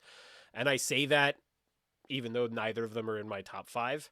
But when you're talking to people about it, those are probably the two that show up the most. Um, That one where it's like, Revenge of the Sith is ever in everyone's like top 3 for Star Wars, right? Like, it's the one of the more obvious ones. And I think Winter Soldier and Guardians of the Galaxy, which are both awesome, uh, um, yeah. they end up in top fives all the time. Where me, I'm over here like I really, really like Multiverse of Madness. That was fun. Yeah, I think that might actually be unironically in my top 5. I mean, I could see it. It has a like if you like Sam Raimi stuff, right? It's if we could get a Sam Raimi Yeah, Star Wars, that would be sweet too. I would be down. I that would be mind blowing, and the pun is intended. um, do you with Star Wars movies? I feel like the top. Obviously, there's way more Marvel movies than Star Wars movies, but when you start getting to the top fives for Star Wars, I feel it often is fairly similar, right? Like there's Yeah, not I very don't think many there's as people. much variation there. There's not very many people who don't feel like Empire Strikes Back is the best of the bunch. Sometimes you'll have people that'll like take Rogue One and maybe put it in that But I conversation. don't even think Rogue One's a particularly good one. I don't think it made my top 5. And that's probably my weird nerd hot take. I think everyone watches it for the Vader hallway scene, and I guess the last 45 minutes are really good, but like you don't talk about the first hour and change. I'm with you. I am not a high rank Rogue One. Like I like the Vader hallway scene. I think it's fucking great. Everyone loves the Vader hallway scene, and now it's a meme. Everyone's getting a hallway scene. Maul got one in Clone Wars. Yeah. Ahsoka's got one now. Like Balin Skull got one. I mean, everyone gets a hallway scene now, and that all goes back to Vader. But I think everyone likes Rogue One and holds it very highly because of the Vader hallway scene. I think what I disliked about Rogue One is that I felt like it was so close to being something really amazing. Like they hinted at like when you have the early shot where Andor shoots the guy because he just needs him to not be able to rat him out and to keep moving and you basically get to Yes. this point where you're here like these are the terrorists of the rebellion. These are the people doing the darkest worst shit. They're the extremists. Yeah, but I don't think they really get to play around with that enough. And I remember seeing some interviews from the directors where they weren't even sure they could kill the main characters. They filmed almost the entire movie Yeah. not knowing whether or not they could kill the main characters, even though they felt like they should probably die. And I think that's a weird spot where maybe if Disney had just given them just a little bit more flexibility, I think it's a movie that like I find it really weird when all of a sudden Andor and her are just on the beach as they're about to die. Right. Like you got through that It whole kind of building feels like that a little out fast. of nowhere. Yeah. Yeah. And I feel like the directors probably just thought they had to like Disney it up a little bit just so they didn't get fired Yeah.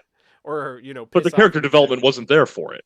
Right. And so that's where conceptually I don't have any problems with it. But there's I just I feel think like Rogue One's fine. the story could have just been one notch darker, and I think it would have really worked. Um, so And I yeah, think it's something that like they went and did with the Andor show, right? They like this becomes commentary that gets really interesting on what the nature of being on a good guy in that universe, right? The people that you see the Lukes and the Han and the Leias who have, I mean, relatively clean hands by the end of the trilogy. Luke blew up the Death Star, but like he had to. But it was built on the work of people that could work in the shadows and do some really dark shit and kill allies to get there. yeah. I And mean, Andor is an interesting character to explore that with his show, and Rogue One was getting close to like mining that. And ultimately, I think Rogue One for me is going to be like it enabled being able to go do Andor and actually explore that. Yep, I agree. All right. My Well, other hot take, I think Solo got a bad rap. I think Solo's actually a lot of fun and underrated. I agree I with you like there that's too. I couldn't have written the it's script for you that's the better. movie George Lucas would have made. I That is a often movie George Lucas would have made. I often say that if I was talking to somebody who had never watched anything Star Wars, the first movie that I would give them would be Solo. I think it's the perfect introduction to the world. It's this cool sci-fi heist adventure that then right at the end teases you with Darth Maul, and then you could open them up and like now start showing them everything. It even teases them with the wider rebellion, right? Like you've established the Empire as a thing. Han was involved. You see a little bit of the war that the Empire's involved in, and the nature of like what being involved in that is. You see the heist, and then there's like the hints to the rebellion at the end. Yeah. It's a good gateway. I'm going to go so far as I will say that Solo is a better movie than A New Hope. Ah, that's interesting, but I don't think that's necessarily wrong. I kind of like the take. I mean, A New Hope set But the I'm also stage for sitting here wearing a everything. Donald Glover Lando T-shirt, Right. so like, I mean, and anything with I mean, Donald you want to talk Glover in about it. some really good casting. Yeah. That casting though, he is so good as Lando. Like I was more invested in Lando at that point than even Han. Yeah, when I heard, didn't they recently announce that they're switching the show into like a Lando movie? Am I That misremembering I that? don't know, but I'm not Okay. opposed to that. And Give me a Lando Star Wars story. I'm yeah, down. and I remember I was like, well, if you've got Glover signed on to be Lando, why not go all in on it, right? Like that Why are we guy's waiting? yeah, that guy is charismatic as Give him fuck. all the money. Yes, just do it. Yeah. Like Um, I want to go hang out with him and power around. Like his version of the Millennium Falcon's also super cool. Like I love what they did with that to make it like, all right, yeah, it's the same shit, but like you can tell this is different ownership and well, it's a little bit more loved and cared for and probably professionally cleaned occasionally. yeah, You I know Lando is splurging on housekeeping. well also with Glover, you don't realize how often he gets hired just to improve scripts. Like how often directors reach out to him and go, "Our script is not funny enough. Glover, can you just Yeah. touch this up a bit?" And he's really good at it. I mean, I haven't seen Atlanta, but I've seen a lot of Community, and just everything he's added to Community is enough to sell me on that one. Yeah. All right, Phil. Well, I think this is probably a good spot to wrap it up. I hope you had fun getting Yeah, to guest an no, no, episode. this was a blast. Hang out, drink a beer, and talk Star Wars. I don't remember where we kind of left off, but we segued hard, Yeah. and I mean, I hope the listener enjoyed it. I mean, We deep didn't you know, down, we didn't talk LVO much. I mean, I think we were oh meant shit, to yeah, talk more LVO. yeah, we Yeah. did. So Before we segue to the yeah, end, we have one other agenda item to talk about. yeah. So perfect segue because I'm a professional. Pretend Yeah, I we said planned that. something. Oh, we should talk Star Wars at LVO. Oh, by the way, since we're talking about LVO, there's going to be some Shatterpoint at LVO, right?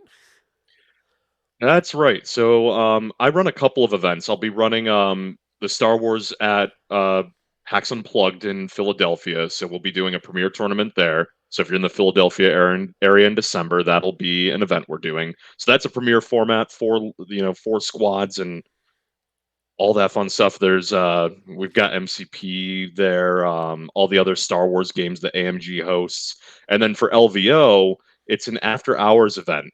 So that one I think it's going to start like at 7 or 7:30. It's kind of after the other events have started winding down, and it's over in the Legion area. We're going to set up and do like real casual like 2 rounds and hang out. And I think we're up to like 32 signups. Like we had to extend signups like twice. I And got in every on the time it got second sold sign out up. immediately.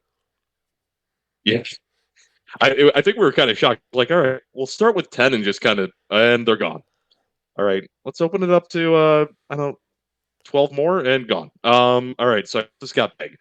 So clearly there's demand and everyone wants to come out and hang out and have a good time. So it's like an after hours hang, 2 rounds, real casual, probably more standard format because it's 2 rounds and casual and you're going to be at that point like bringing an ancillary list more so than 12 models.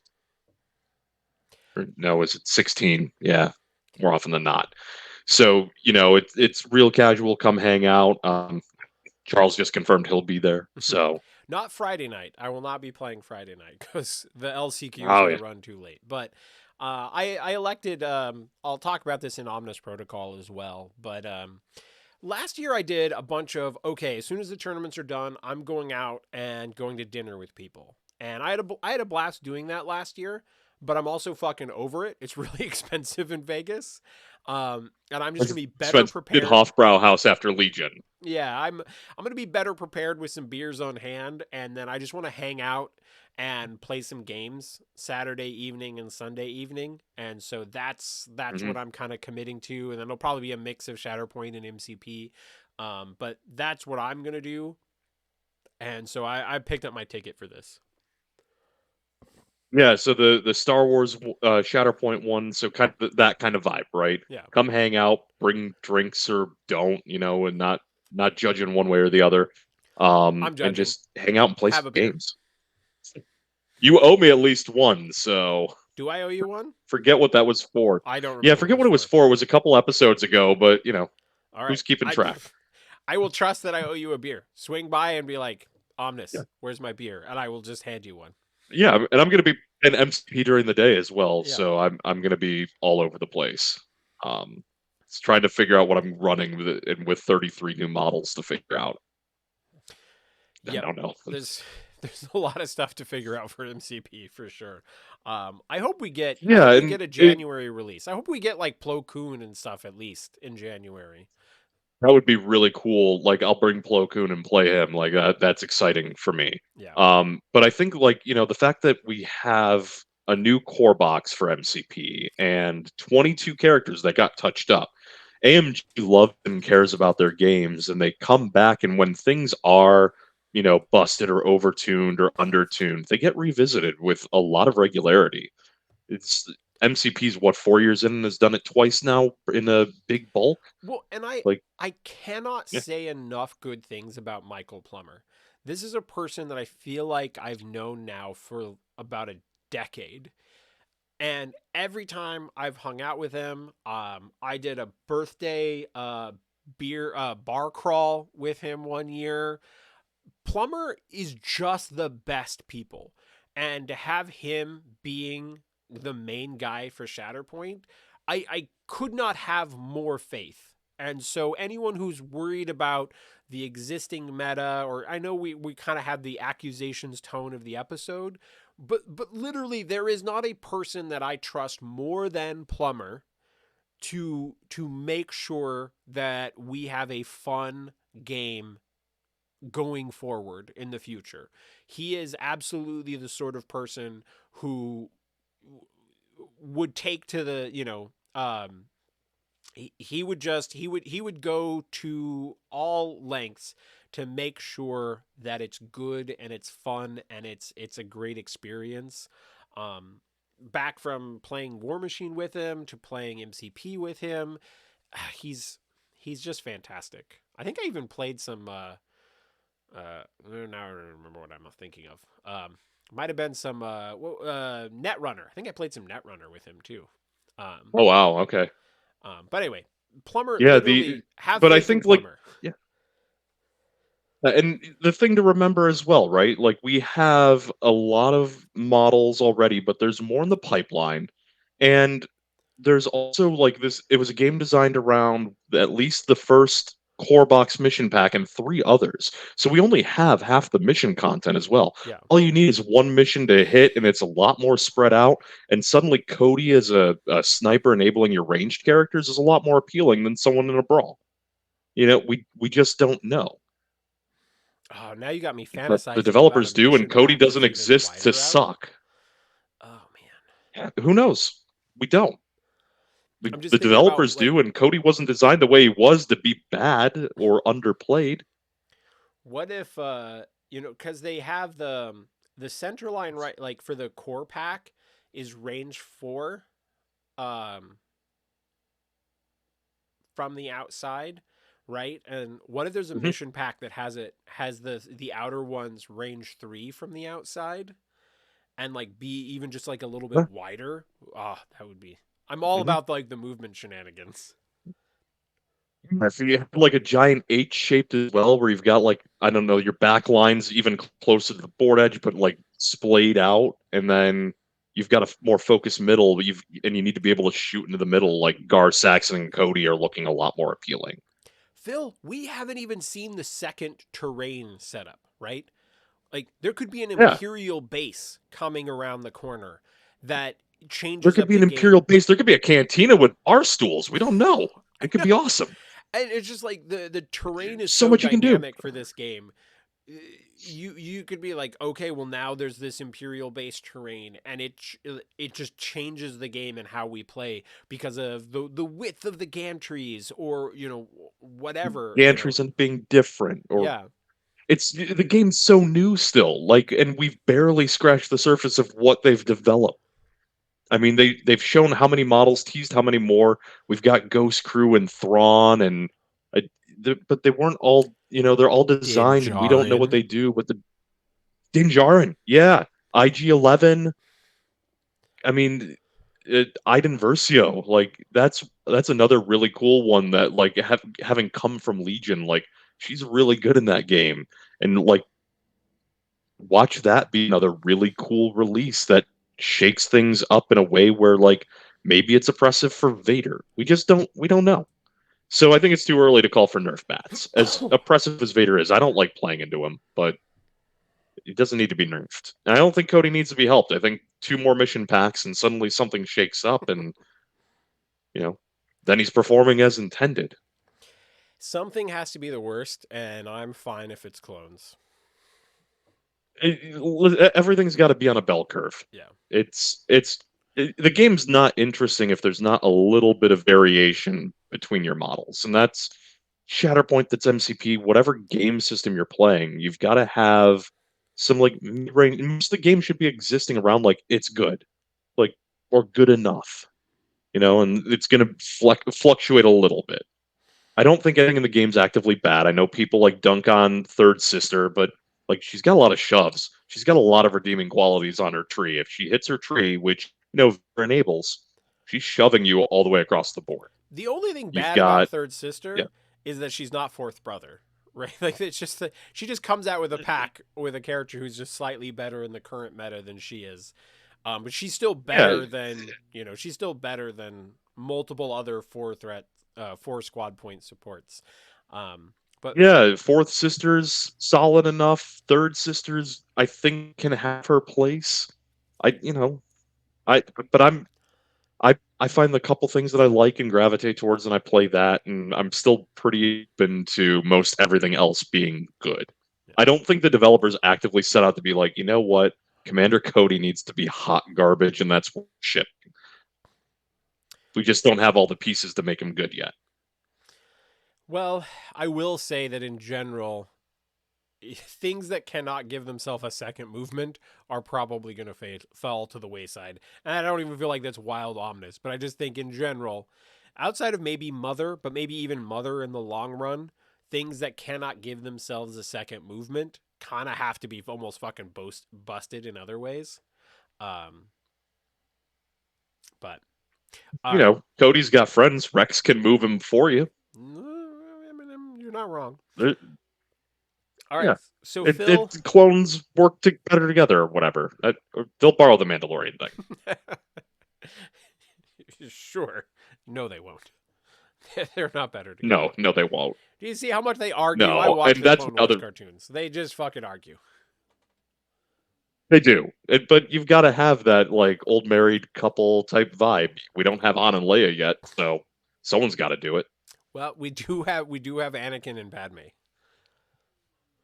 We do, and I think date night might actually be pretty okay. Like I've having played against Padme a bunch, she's really good.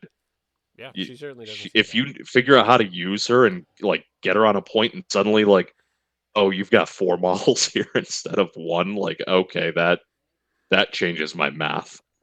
Yeah, I mean, maybe even a Vader counter, right? If you're, well, my handmaid, you wounded my handmaidens, but they still count as scoring. Yeah. Wounds are cool, but scoring models or scoring points is what's winning you the game, right? So Vader's got a game plan around killing stuff, but if you can outplay objectives, like, all right. All right, Phil, I've got an address the council for you to kind of wrap up things. Ooh, How do you feel okay. about the future where we're going to have, a Luke, Lando, Ewoks team side by side with separatists, where you're going to have you're going to have a squad that's from a different era played with a squad, that's 50 years apart. Is that something that you're cool with? Does it matter? How does that affect your enjoyment of Shatterpoint? So my Star Wars background, right? Like I've played all the FFG now AMG Star Wars games. My first tabletop game was X-Wing.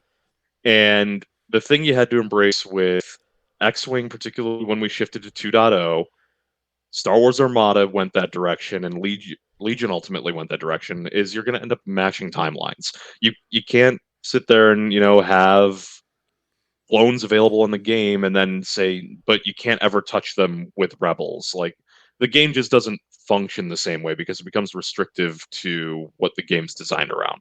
So me being a lore guy, it was like, all right, well, this kind of like feels weird and like not fluffy. Like if we're gonna play casual, can we do Rebels versus Empire?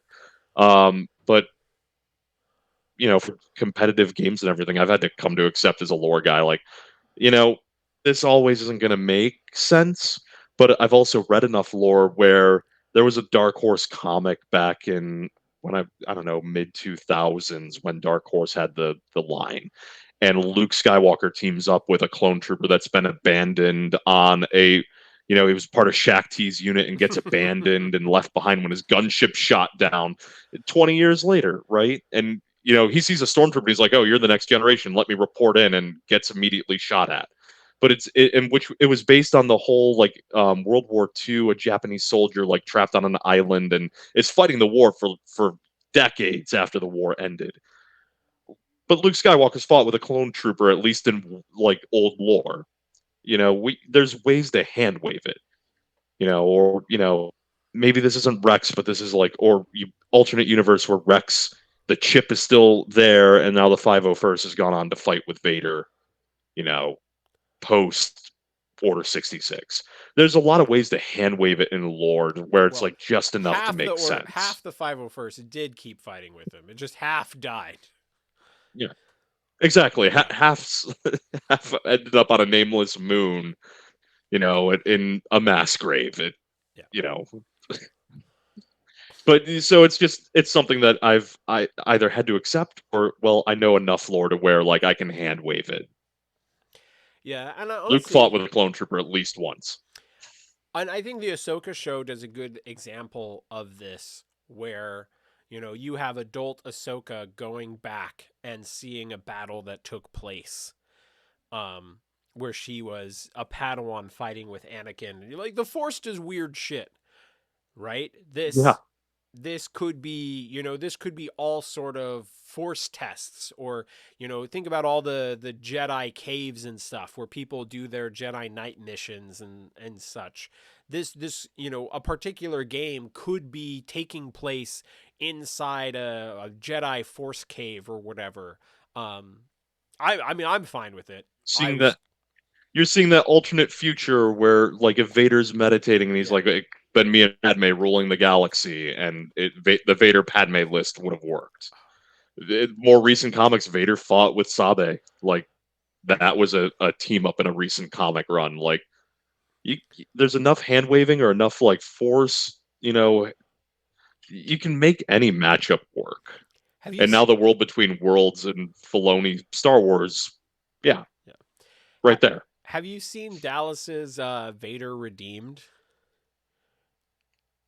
Vader redeemed. I don't think so. He did a like, I don't know how there was a 3D print or whether they did it in house, but it's like a half helmet, so you see like Anakin's head, and it's got like white cloaks and stuff, and it's supposed to be the Oh, it's still the main body of um Vader from the Rivals pack, But right? like whites and browns, But right? he's wearing whites and browns, and he's meant to be the alternate timeline Vader who's serving the Galactic Republic.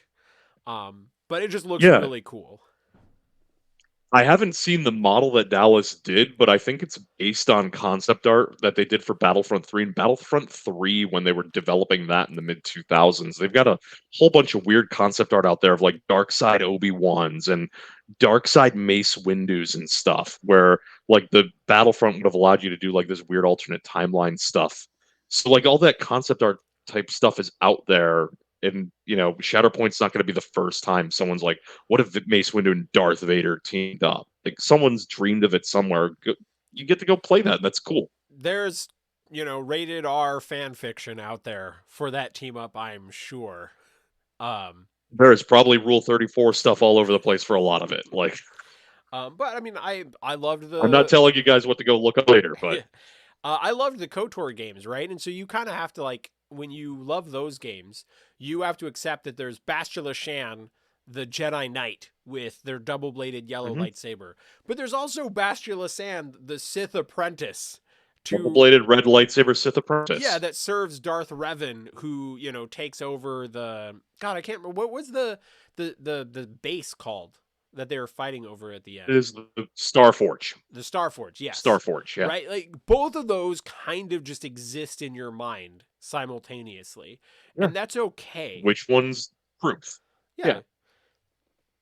And let's just accept that the dark Yeah, side versions are all better. They always were. I just did a playthrough of KOTOR 2 a couple months ago when I had some free time. Because Steam has the mod that they restored a bunch of like old content that was like left in the files and never finished. And yeah, and just the open-endedness of like the game you play, video game or tabletop game, like go have fun with it. Like if you really need a lore reason for it, it really doesn't take a whole lot to get there. Agreed. All right. Well, Phil, I think we should probably wrap up the episode. Do you think you can handle our outro? Yeah, let's take that for a spin. I think All I've got right. got inspiration I will now. accuse you of Well, doing the it. most consider me accused. The most OP thing you can do is come up with cool backstory for your random mismatched characters on the table. It's not the most OP thing in this show, but I'm fine with it. It's That's the what I most got. Star Wars thing. Oh, the most Star Wars thing you can. I knew I was going to mess up one of them. It's Is fine. the most Star Wars thing you can do. It Come up with a is. It is reason pretty Star Wars. It is also pretty random OP too. toy So works. Wild Omnis approves. Oh. Yeah, you know what episode I was listening to when I mowed the lawn earlier. Do I? All right. Well, later, nerds. Obviously, Omnis content. Later, nerds. All right, we are still live on Twitch, but I ended the recording. What episode were you listening to? I was actually listening to your episode of Morlocks, where you did the intro and everything with Lexa. Yeah, the Corvus Glaive stuff was interesting. I mean, as far as you were talking through Defender's ideas, but I don't think you'd settled on the affiliation you were going with yet. Oh, so you haven't finished it? Ooh. I haven't finished it yet. I was finishing up, I think, Rogue Agents, because it was Dizzard and Sam stuff. Yeah, I'm behind. I don't have to mow the lawn as frequently right now. Yeah. So I work at home, so I don't drive. When I drive, it's to the game store, no joke. Like, otherwise, I'm at home. Hey, I mean, that seems good. So, all right. Well, did you have fun? Complaints. Do you have fun doing awesome. your first Shatterpoint episode? Yeah, I mean, we talked some Shatterpoint and a lot of Star Wars, and that's kind of my jam. So I had a good time with it. Have you been a Star Wars fan? Yeah, I mean, always. Like, how far back does your Star Wars fandom go? I remember distinctly, like in kindergarten, doing like some sort of like class assignment, and we're meant to be quiet, and I'm literally humming a Star Wars under my breath as I'm like working on something and getting in trouble. Like, you need to be quiet. So, forever. Yeah, I I think grew we up. watched the original VHS in 95 ish for until the point where like the Battle of Hoth and the Empire Strikes Back, when we went and watched it like in the DVD releases in like the early 2000s, I was shocked to find out that it wasn't actually like bursts of static in the middle of the Battle of Hoth. It's just like VCR wear. So, I mean, forever. Yeah, I mean, I almost all of my early Star Wars was VCR recordings. Probably, I don't think we owned like real copies of the Star Wars movies, so I'm pretty sure they were VCR recordings. But because my older Okay. brother, who's 10 years older than me, he grew up in the height of Star Wars, right? Oh yeah. He was born in 73, and so um I think he might have seen A New Hope in the theater as like a kid. But he Oh had wow. all the toys, and so obviously the older brother I look up to was a huge Star Wars fan, and so we always were kind of a heavy Star Wars household. And so even though, for the kids born in the 80s, Star Wars wasn't quite as big, but um yeah, it I was feel still like it was the such. prequels where it really got big. Like I that was my childhood was like the my brothers and I we had all the action figures from like the Phantom Menace and but like you go and like Instagram or something recently where they're like, yeah, go look at like a Star Wars toy aisle at 99 and it was just like red packaging with small face as far as the eye could see in a Toys R Us. Like I Because the think that Star Wars might have been figures like the heyday of but the Star Wars like really like grew the collectible action figure market in an insane way. And so when the new movies came yeah. out, everybody was like, "Are these things going to be worth insane money?" You just didn't really know. Um, Yeah, but like that's just George Lucas having been a little bit like ahead of the curve a little bit. Like, all right, 20th Way ahead of century, the like curve. I won't take a salary, but like merchandise rights. And they were like, all right, lunatic. Like, what are you doing with merchandising rights? But honestly, Uh building a he fortune. he was ahead of the curve in more ways. Like, so there's a thing that I think more people should be doing now, where before what I've heard is before like A New Hope hit the theaters, that they had started doing some comic books and stuff that kind of started building the universe for people and getting people hyped up. Yeah, like that tie-in, right? Right. And I think now we're in that era where people like movie makers are figuring out how do they compete with like the Marvel franchise and such, right? And Yeah. I think now if you have a really cool movie concept or show concept, I think you have to expand the universe a little bit and go, well, can we do some comic books before this that tell some of the pre-story to the story that we're going to tell on the screen? And I think people need to go back and kind of read George Lucas's playbook. And I think you just can't. It's just not as interesting to just see a movie that's just a movie with no history behind it, no future ahead of it, right? Give us a little bit more to the world. That's what we want. And I think the one that's doing that really well right now is John Wick. Because John Wick now has like a comic book prequel and a TV show spinoff. I mean, it's got Mel Gibson, so your mileage varies, but like that you got it. So like they've found ways to expand the world and like little it's itty bits and pieces like to all right, this is what the Continental is beyond a hotel and a currency that makes absolutely no sense. Stick of gum or an assassination is like the same amount of like assassin coin. Like, come on. But you get to expand the universe in interesting ways. But like, I think George Lucas was the one who really did that. Like, all right, you get the comic books now where Han Solo's off on an adventure with a giant rabbit, and we're gonna, save this farming village because it was a Kurosawa adaptation. Or you had the playing game books in the '80s with God, who was doing that? That wasn't Wizards at the time. That would have been drawing a blank on that one, but like you had the role playing books building lore. You had the novels in the 90s where that really kicked off. I mean, you got the lore Yeah. basically from the original DNA of Star Wars. Well, and if you go back prior to Star Wars release, we weren't really into the era of trilogies just yet, right? You had Right. Godfather 1 had come out and they had been like, we're going to start working on Godfather 2. Um Yeah. but we weren't into that concept of a of a trilogy, of an overarching story. And to a certain extent, George Lucas paved the way for everything that we're seeing now.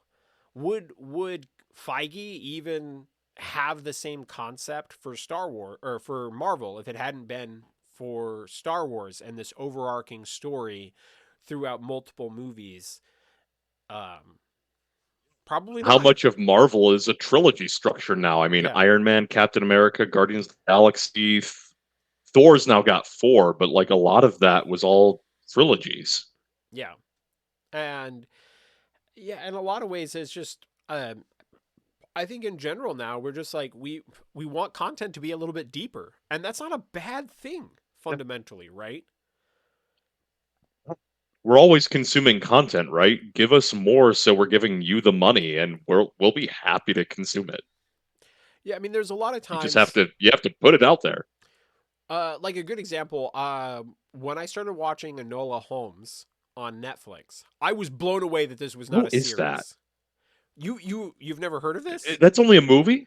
So No, it I've heard of it, but like is it so there's two like movies now, wow. but it's I didn't know they were movies. I thought they were like mini series or something because who does right. When I started movies? watching it, I just assumed that it would be a series, and I was kind of blown away by how fast it ended.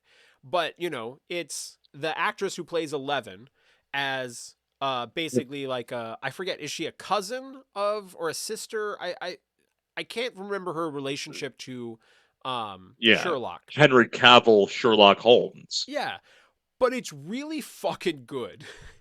Um, but Oh, my okay.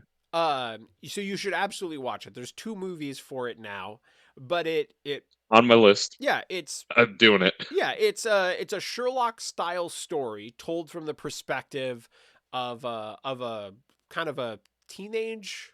I forget what age she's supposed to be. I'm guessing teenager to early 20s. I forget her exact age. But it's very Okay. Sherlock style story. Um, and then it kind of touches on, and you have a little bit of Sherlock in the story. Um, but it's super interesting. It's still mystery solving. Um, but my overall point is that we're we're always happy for more content, and it's like expanding a universe essentially. Yeah, and we'll happily all take it. We just have to be given, well, not even just a content, but good content. Yeah. Like, just keep giving us more, and we'll happily invest more in your universe. You just have to put it out there for us. And I don't need every question answered. I don't need every character to have a backstory. But that TV show, but I don't need young Yoda. I don't need to know where Yoda came from. Like, we don't have to go and explore every corner, but more's good. Yeah, and Millie Bobby Brown, who plays 11 and plays Enola Holmes, is a really Mhm. talented actress. And even though she's on the younger side, I believe she already has production credits for Enola Oh, Holmes. wow, really? Um, and Oh, job. it's yeah, it's really substantially interesting. And even in the first season, there's this one scene where this I forget the actress or the character's name is talking to Henry Cavill's Sherlock Holmes, and he just kind of says a thing that I've probably said a million times in my life, and it's just like I don't really care that much about politics, and um and I forget exactly the word the phrasing that she says, but it's something to the effect of you don't care about politics because the world is already okay for you. We care about You don't politics. have to. Yeah, you don't have to. You don't have to fight for anything. And it's this really subtle, powerful scene that just is kind of paves the way, in my mind, for a lot of the other things that that they're hinting at. Like they in the second season, they centered around a real story that's about the kind of the first strike by a woman dominated field. I think they were the like a factory that packages matches, but it's kind of like a fictional story that's intertwined with a real event where I don't know if they actually create a union, but they were like needed better work environment as a Yeah. and it's just a really interesting show. I know I've already sold you on it, but yeah. I know, but like I like that kind of commentary. It's what I think why Andor really jumped out at me, not just the 'cause we talked about in the show a little bit, like showing the darker side of the rebellion, but like it's also a commentary on the prison industrial Yeah. complex. It's a commentary on what the nature of oppression is, and how far can you push a society before they crack. Um, and just a lot of like that commentary on community, even, and Have you watched the I mean the heist has a lot of I cool know stuff we are too. only ever getting one season of it now, but have you watched the Watchmen season on HBO? No, but I heard that was really good, and that is on other like really unexplored like social commentary. So, but That's I you talking about the Watchmen, social like yeah, commentary was yeah, what made me think of it. It's fucking insane. But it was a show that I was watching where I first started painting MCP models, and I put that show on. I had mhm. to start it over because it's such a slow burn and it's so in detail. It's so easy to miss stuff and be like, kind of what the fuck is going on? And I remember halfway through the season, I was like, what the this show is so weird. And then as I started getting later on in the show, I was like, holy shit. This was all paved the whole time and I did not see it and I was fucking in love. It's one of the best seasons of any television show of all time. I'm gonna have to check that out too because I Yeah. like a good slow burn. Andor kind of did the same thing where it's like, all right, it's building up, and now this guy is like, it's a riot, and someone's getting hit with a brick, and that Yep. brick is also a funeral thing. So I like that slow burn that gets to that payoff where everything kind of comes together nicely. Yeah, I'll just warn you if you want to watch Watchmen, it's fantastic, but it's a put your fucking phone down show, right? Like there's a lot of shows right now they're like, "Oh, I'm Fair. going to play my phone games." You have to Yeah. pay attention to Watchmen, but it's worth it 100%. Yeah, and the other one that did a lot of really cool social commentary, whether or not it landed well or, but Falcon and Winter Soldier. It's another like, because Captain America is like probably my favorite superhero right now. And but it had a lot of really interesting social commentary. I don't know if you read the comic run that it's based on, but man, that it's some dark material, but it's all based on some true stuff. Like the one comic run is called Red, White, Black, and it's got the Isaiah Bradley Cap doing basically what it's retelling First Avenger, Captain America, but it's a black Captain America doing it, and the results are different because of society in the time period. Yeah, Where yeah, Falcon and the Winter Soldier is still probably it. Oh no, it's not probably. It is my favorite of the Disney Plus TV shows. I don't know if it's objectively the best, but it's the one where it's like it's that and Hawkeye are like my two favorite ones for different reasons. Like I like the subject matter of what Falcon and Winter Soldier is, and then Hawkeye's just like, oh, this is fun. I'll watch it every Christmas. I like the vibe. Yeah, yeah. My It's only my solo. problem with the Hawkeye show was the same problem that I had with Rogue One is that I feel like they were trying to tell too dark of a story for like when you start watching Hawkeye, right? It's just this campy little adventure. And Hmm. then when you get to the end, you get to the finale and stuff, and people are getting beaten with steel batons, and explosions are going off in people's faces, and Kingpin doing his thing. yeah, and it's just like, okay, this story's gotten really dark for what's a Christmas like campy romp, and I just feel like it struggled to do both at the end. Where I'm like, either commit Yeah, fully and just do a Christmas romp that's campy, or accept that this needs to be like a Daredevil, like Netflix Daredevil story. And Hawkeye is a fucking concussion at this point in the story, and you need to act as such. And that was my problem with Hawkeye and why it doesn't make my top. My top is Falcon and the Winter Soldier and She-Hulk. She-Hulk, exactly, because She-Hulk was like the one that knew from the go what it was going to Yeah. be, and it was that the entire time. And then like they tease it a little bit in the final episode. All right, shit's gonna hit the wall now, and everything's gonna go ham, and also this guy's gonna be Hulk. And then she's just like, "No, wait, that's ridiculous. Why would we do that?" My only Because every Marvel show has so far, and we're gonna riff on it now. my only complaint about the She-Hulk show is I feel like it should have ended with her um back in a trial setting somehow. And that was like the Having a part. little bit more courtroom content would have been cool. Yeah, it was just like at the end I was like, okay, this is funny, but I'm not sure it paid off as a climax where I would have liked somehow. I just felt maybe it was just my feeling in the moment where I felt like it was going to come back and be like, okay, and then here's her in a courtroom and we've got 10 more minutes and this is how it closes out because the climax was Actually, her do a her funny job. joke, but I didn't feel like it served as a climax. Was probably my only complaint, but the rest of it was just perfect.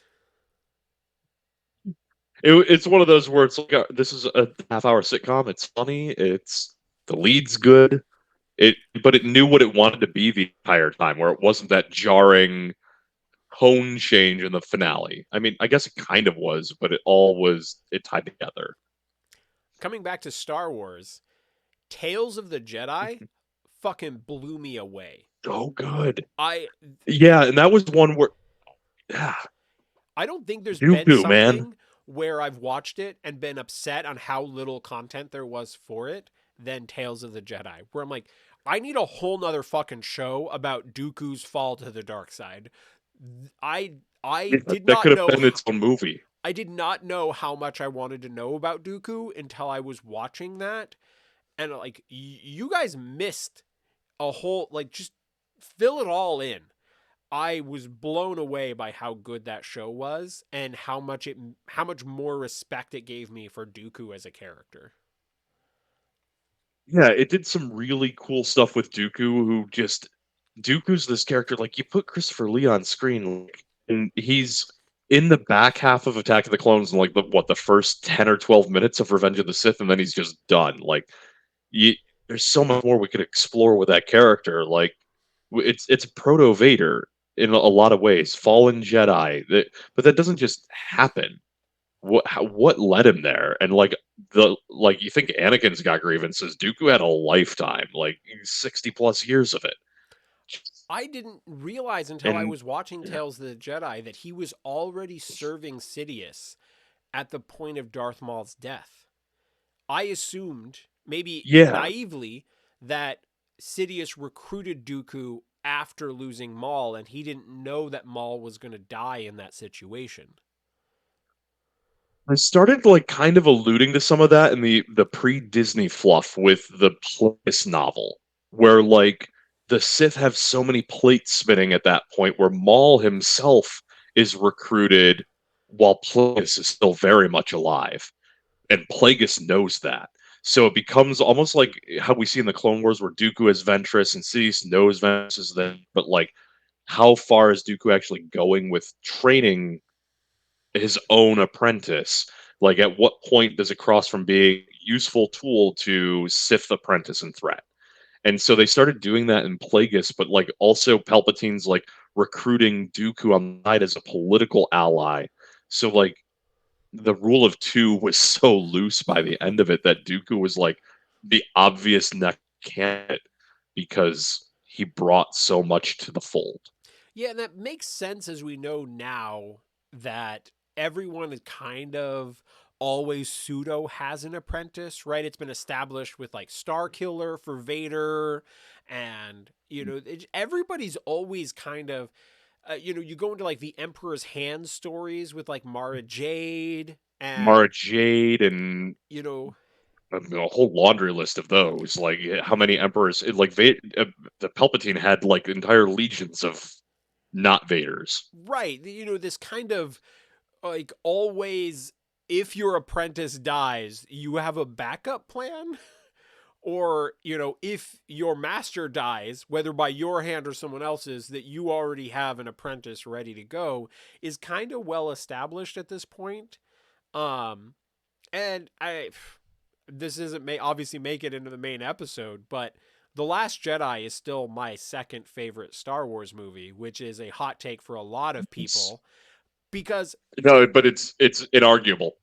but It's that good. when I walked out of Force Awakens, I went to see it with my roommate, and I was like, Aaron, because we were, obviously you're walking out of the movie theater, you're talking about the movie, and I was like, all I want out of the next movie is I want to see Kylo kill Snoke.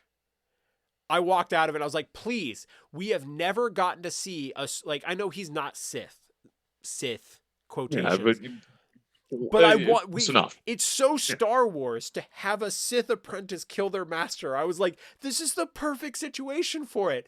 Please give that to me. And Ryan Johnson gave that to me. So there's other things I'm willing to forgive, like the weird casino scene that barely functions in the story.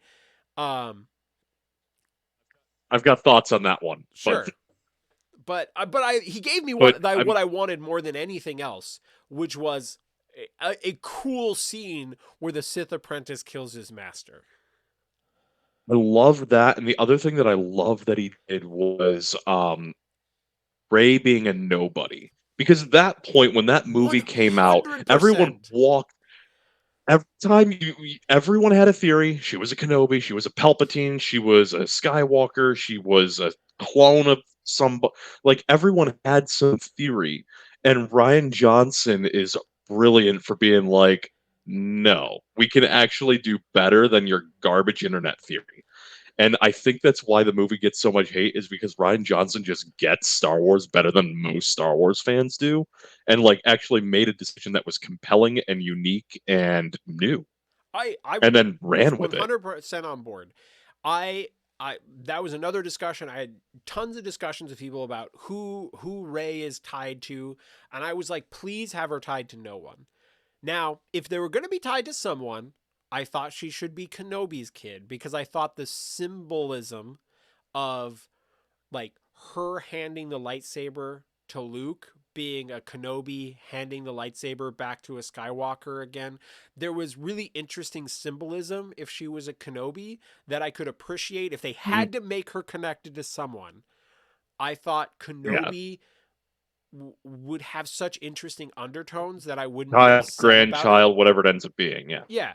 Um like it could have been interesting, but left field, but interesting. But the nobody, I was 100% on board with. Like, I was actively excited when they chose to make her not anything but her own story. I fucking loved Ryan Johnson for that. Yeah. And I mean, even the stuff with Luke was fascinating. And I know a lot of people like look on the Luke journey there, but like Luke is meant to be what's the argument on like Luke's meant to be this idealist, this optimist, the it's like I that's great in the original trilogy, but like if you are the same starry-eyed kid 30 years later and you haven't become like a little jaded with the world, like what character development you had no character development in 30 years, like what reality is that? Luke Skywalker's not Peter Pan. Yeah. Like things that happen like he peaked in like the equivalent of college and then like you expect him to still like at 50 something be the same dude like no it it it's not real, it's not realistic at all. That's not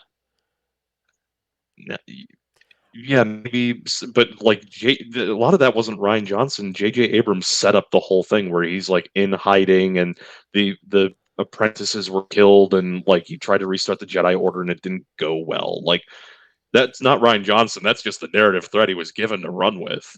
Well, so there's multiple things that happened here. One, Luke Skywalker was going to be more present in Force Awakens. And they found in test screenings that as soon as they brought Luke Skywalker back into the story, the audience stopped caring about the new characters. So everyone who Exactly. wanted Luke Skywalker to be more involved, you are the people who made him less involved. The fact that You would care less about the new characters as soon as he was heavily involved. You're the reason why his story had to be different. But I Mhm. think it perfectly makes sense that Luke, one, people complain about the fact that he for a split second was willing to kill his nephew. But that's always been Luke. He's always had an anger streak. He's always been on that Impulsive. edge of like I'm He ready to, looks at his hand and you know, like in Return of the Jedi, he looks at his hand and realizes he's stepping close to Vader in that moment where he's about to kill Vader in anger. right. And that's the exact thing that And they're calling back to, that he is the person who Mhm. has that anger, but in the moment is willing to step back and try to do the right thing. And at the same time, he's Yeah. also the person willing to do the kind of weird pacifist thing in the moment. He throws his lightsaber away in front of the Emperor, right? And I think that's fundamentally what he's doing, is that he's trying to disconnect this cycle of violence where Luke Mhm. is trying to go this like Jedi rises and then the Sith rises and then there's a war and a bunch of people die. He's trying to just disconnect from that. Villain Skull, it's the same thing. Just they're finding different ways to, we see recognize there's a cycle of violence. What do we do to break this cycle? But like in Return of the Jedi, Luke has that moment where he's like stepping to the dark side. He's about to kill Vader in anger, and then he has that moment and he overcomes that moment of temptation and is better for it. But that's not a one-time thing. You don't get to overcome temptation once and you're like a golden child forever. That is forever something you've got to recognize as a personality flaw, and that you have to still in the moment step back and overcome it. And having the temptation to kill your own nephew coming from that dark place, the fact he recognized he was in the wrong, stepped back and overcame it, that's Luke. Not that he avoids it in the first place and it's not a temptation he faces. Wouldn't have been Luke. I think The Last Jedi would be more widely accepted if we had had Mandalorian season 2 first. So people got their moment Mhm. with Luke where he's killing all the dark troopers, right, in The That's always Mandalorian. seen. Everyone gets one. Right. Yeah, give him that hallway scene first, and they've seen the Grand Master Luke that people have envisioned since their childhood. Give them that first, and then they see the end of the story, Luke, and they're like, "Oh, he's truly trying to take the pacifist route the whole time, and he's just learned what he needs to do to disconnect from that." And then I think more people would have been accepting of it, but also because of my WT WotC minis days, I already fucking disliked Luke and Han and Leia. So I at the point of The Last Jedi, I was like, I don't need to see Luke be a Grandmaster. I'm fucking sick of Luke doing badass shit. Yeah, I mean, my minis game journey started with X-Wing. It went to Armada, it went to Legion, and Luke Skywalker was a staple in every single core box. And I mean, Luke and X-Wing, like it wasn't Luke being bad; it was the X-Wing chassis being bad. The model itself just didn't age. But in like Armada, like he's a torpedo bomber that's blowing through shields all the time. Like he kicked my ass so much forever. I hated him. And then like he's pretty solid in Legion, and then his Jedi Knight version got even better. Like I'm the fact that Shatterpoint was then willing to break the cycle and be like, we don't need Luke Skywalker as a core box character. There's so much more we can touch. It was like, all right, I'm Honestly, sold. Like let's Asajj being in the see core what's up. box is why I'm playing the That's game. so cool. Yeah, for me, it was like the promise of Telzin later. Like Maul was cool. The like Bo-Katan and the Mandalorians were cool, but it was like it's gonna be the gateway to some cool. Like my mother Telzin's gonna be in the first wave. Like I know who that is. How many people know who that is? That's not your average Star Wars consumer. Not gonna. Oh God, yeah, third tier witch. Like who knew? Yeah. Like Ventress, at least has the lightsabers, and you can recognize immediately as like Star Wars iconography on the table, like walking through the game store. Tells him like dope ass model, the green smoke and everything. It could be from almost any fantasy franchise. Then like just cool reach. All And right. then Well, Hondo's coming. I That's feel like awesome. I should probably finally end this Twitch stream We have been Yeah, chatting I for quite mean, a we while. could probably keep going, Yeah. like, but yeah, this was fun. I really enjoyed it. Well, okay. Well, to everyone who's hanging out in Twitch chat, because I had switched back to the other window, I apologize for not responding to JD Kenny one's comments earlier because I was switched over to the other window after I ended the recording. But I still appreciate you guys hanging out, listening. We had a fun journey, and I really enjoyed this episode. Phil has been a blast. So, anyone who has Yeah, a we final segued nice hard, but thing to we made say it back about to the Phil, end. yeah. Um, Man, I didn't realize Phil, like before this we hadn't talked that much about Star Wars history. But it's you and I are No, pretty on the same page on a lot of Star yeah, Wars things. which is real cool because when you're like on the internet and you're like, no, guys, like The Last Jedi is like top tier Star Wars, and you're all wrong. Like that's a hot take. You're not sure you're gonna pilloried for or not. Oh, I have been So I'm like, practically just pitchforked for that in the past where it was a hard road for me where Force Awakens come out and I'm trying to decide, and so I'm immediately like Force Awakens is in my top three. I knew right away. I was like, I really enjoyed this. I loved when like Kylo stopped the blaster bolt and shit. I was like, that was okay, so cool. Practical X-wings, right. that was I awesome. was like, okay, this is, and I knew that Han always wanted, like Harrison Ford has wanted to get Han Solo killed forever, right? To get off to back in the '80s, like Yeah, he he, that character was not long for the world. yeah, and so The that fact didn't he came really back in the surprise me. Rise of Skywalker was incredible. Um, but so I had this difficult contemplation of Force Awakens versus A New Hope. And so right after I saw Force Awakens, I went back and I rewatched A New Hope. And then like the next day I went and watched Force Awakens again in the theater. And I was like, I just have to admit, I'm like, the pacing on Force Awakens is just better. A New Hope is slow. And so even though in a lot of ways it takes inspiration from A New Hope, in the end, I The same story enjoy beats. I enjoy Force Awakens just a little bit more. It was really close. Um, Mhm. and even though like A New Hope has one of the most epic space battles of anything, right? Like Yeah. if you take the final, it's kind of like the final sequence of A New Hope is insane, but also like the opening sequence of Return of the Jedi is insane. Like the Tatooine Mhm. whole story of Return of the Jedi is insane, but then like the rest of Return of the Jedi is fine. Um, And so I put after Force Awakens, after I saw it the second time, I put Force Awakens as my number two.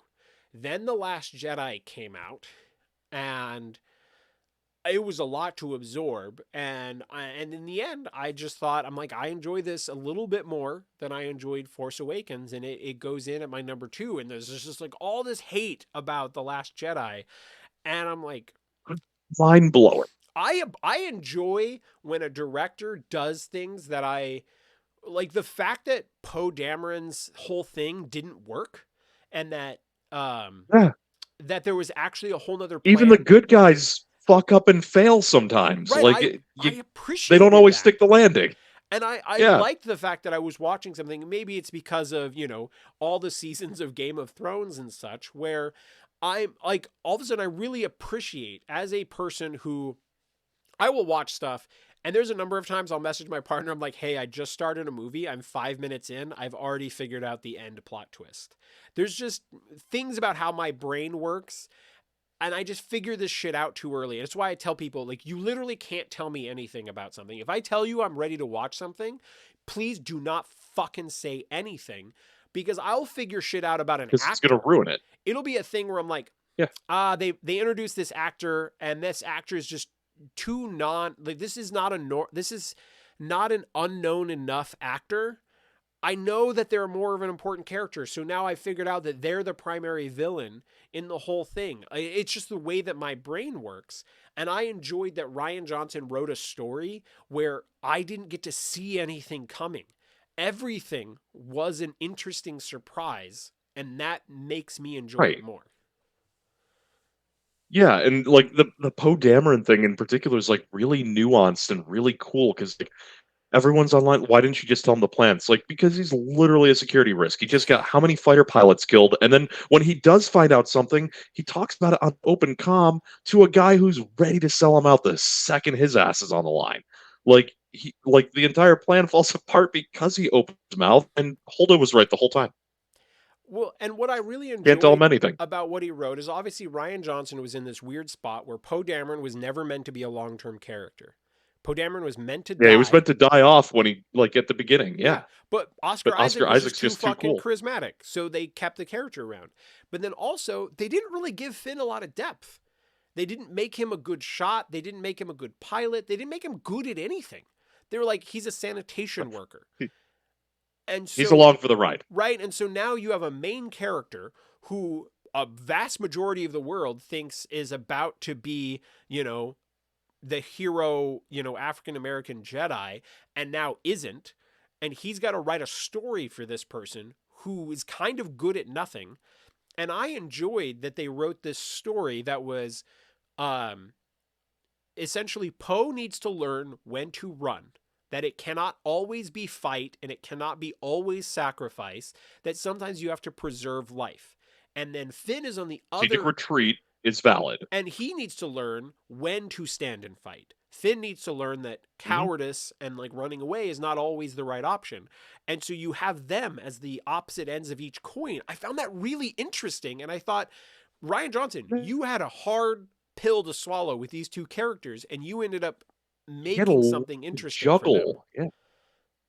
Ray was set up to be like someone's something. Like if it was a daughter or a college roommate's boyfriend's brother's third cousin twice removed, whatever it was never going to stick up for it. He made the brave choice to just be like, she's nobody. I loved it. Poe had to learn a lesson. Finn, they all have clear, solid arcs that like they are gonna mess up, and they do, and things don't go right. But like that's okay. This is the trilogy's Empire Strikes Back, and they'll be better for it later. They'll be more complete characters. Finn will have more to fight for than just Rey. Right, and that's Poe will learn to be the leader they need. right, Like, and that's the fundamental point is there is not a Star Wars movie that I think has as much character growth outside of Empire that The Last Jedi Mhm. has. The Last Jedi is literally all character growth across the board. I don't know how it doesn't matter how much you hate that movie. You cannot argue that it is not just intense character growth for all of them. intense character growth, and it's a movie that had shit to say. Yeah. Like it wasn't going through plot beats just to, check boxes. There was like depth and thought and meaning put into it. Like it's loving crafted movie. It's still the Like it's a scene dude where who not only Kylo loves Star Wars kills but Snoke. makes Everyone's like, it's so What? like who saw that coming? who everybody Like was like, no one saw that coming. who tell us more about Snoke? What's Snoke's backstory? And then all of a sudden Kylo just kills him. And it was a really interesting And it turns out it scene. doesn't matter. Snoke's just a speed bump. Yeah. And like everyone online's like, we don't even know who he is. It's like you didn't know who Palpatine was in 1983 when he got thrown down a reactor shaft either. He was just the guy, Yeah. like in the hood, Did Snoke pulling this have, like he's just the bad in the bathrobe. Yeah, Snoke Snoke had didn't need backstory. That's the barely point. as much screen time as Emperor did at that point. Who cares? All right. Yeah. Well, And Phil, Andy Serkis found places to be involved. Yeah. It's fine. Well, Phil, this has been a blast. Thank you for doing this with me, listeners. We will Anytime. have Dizzard back in 2 weeks for our Galactic Republic episode, barring craziness. But obviously, people should come up and say hi to you at LVO. We'll be at LVO. I'll be at PAX Unplugged. You can hit me up on Discord. Like I'm never afraid to talk Star Wars. Yeah, obviously. Really, we're how long over? Yeah. All right. Well, I'm going to end the stream. Later, everyone. Good night.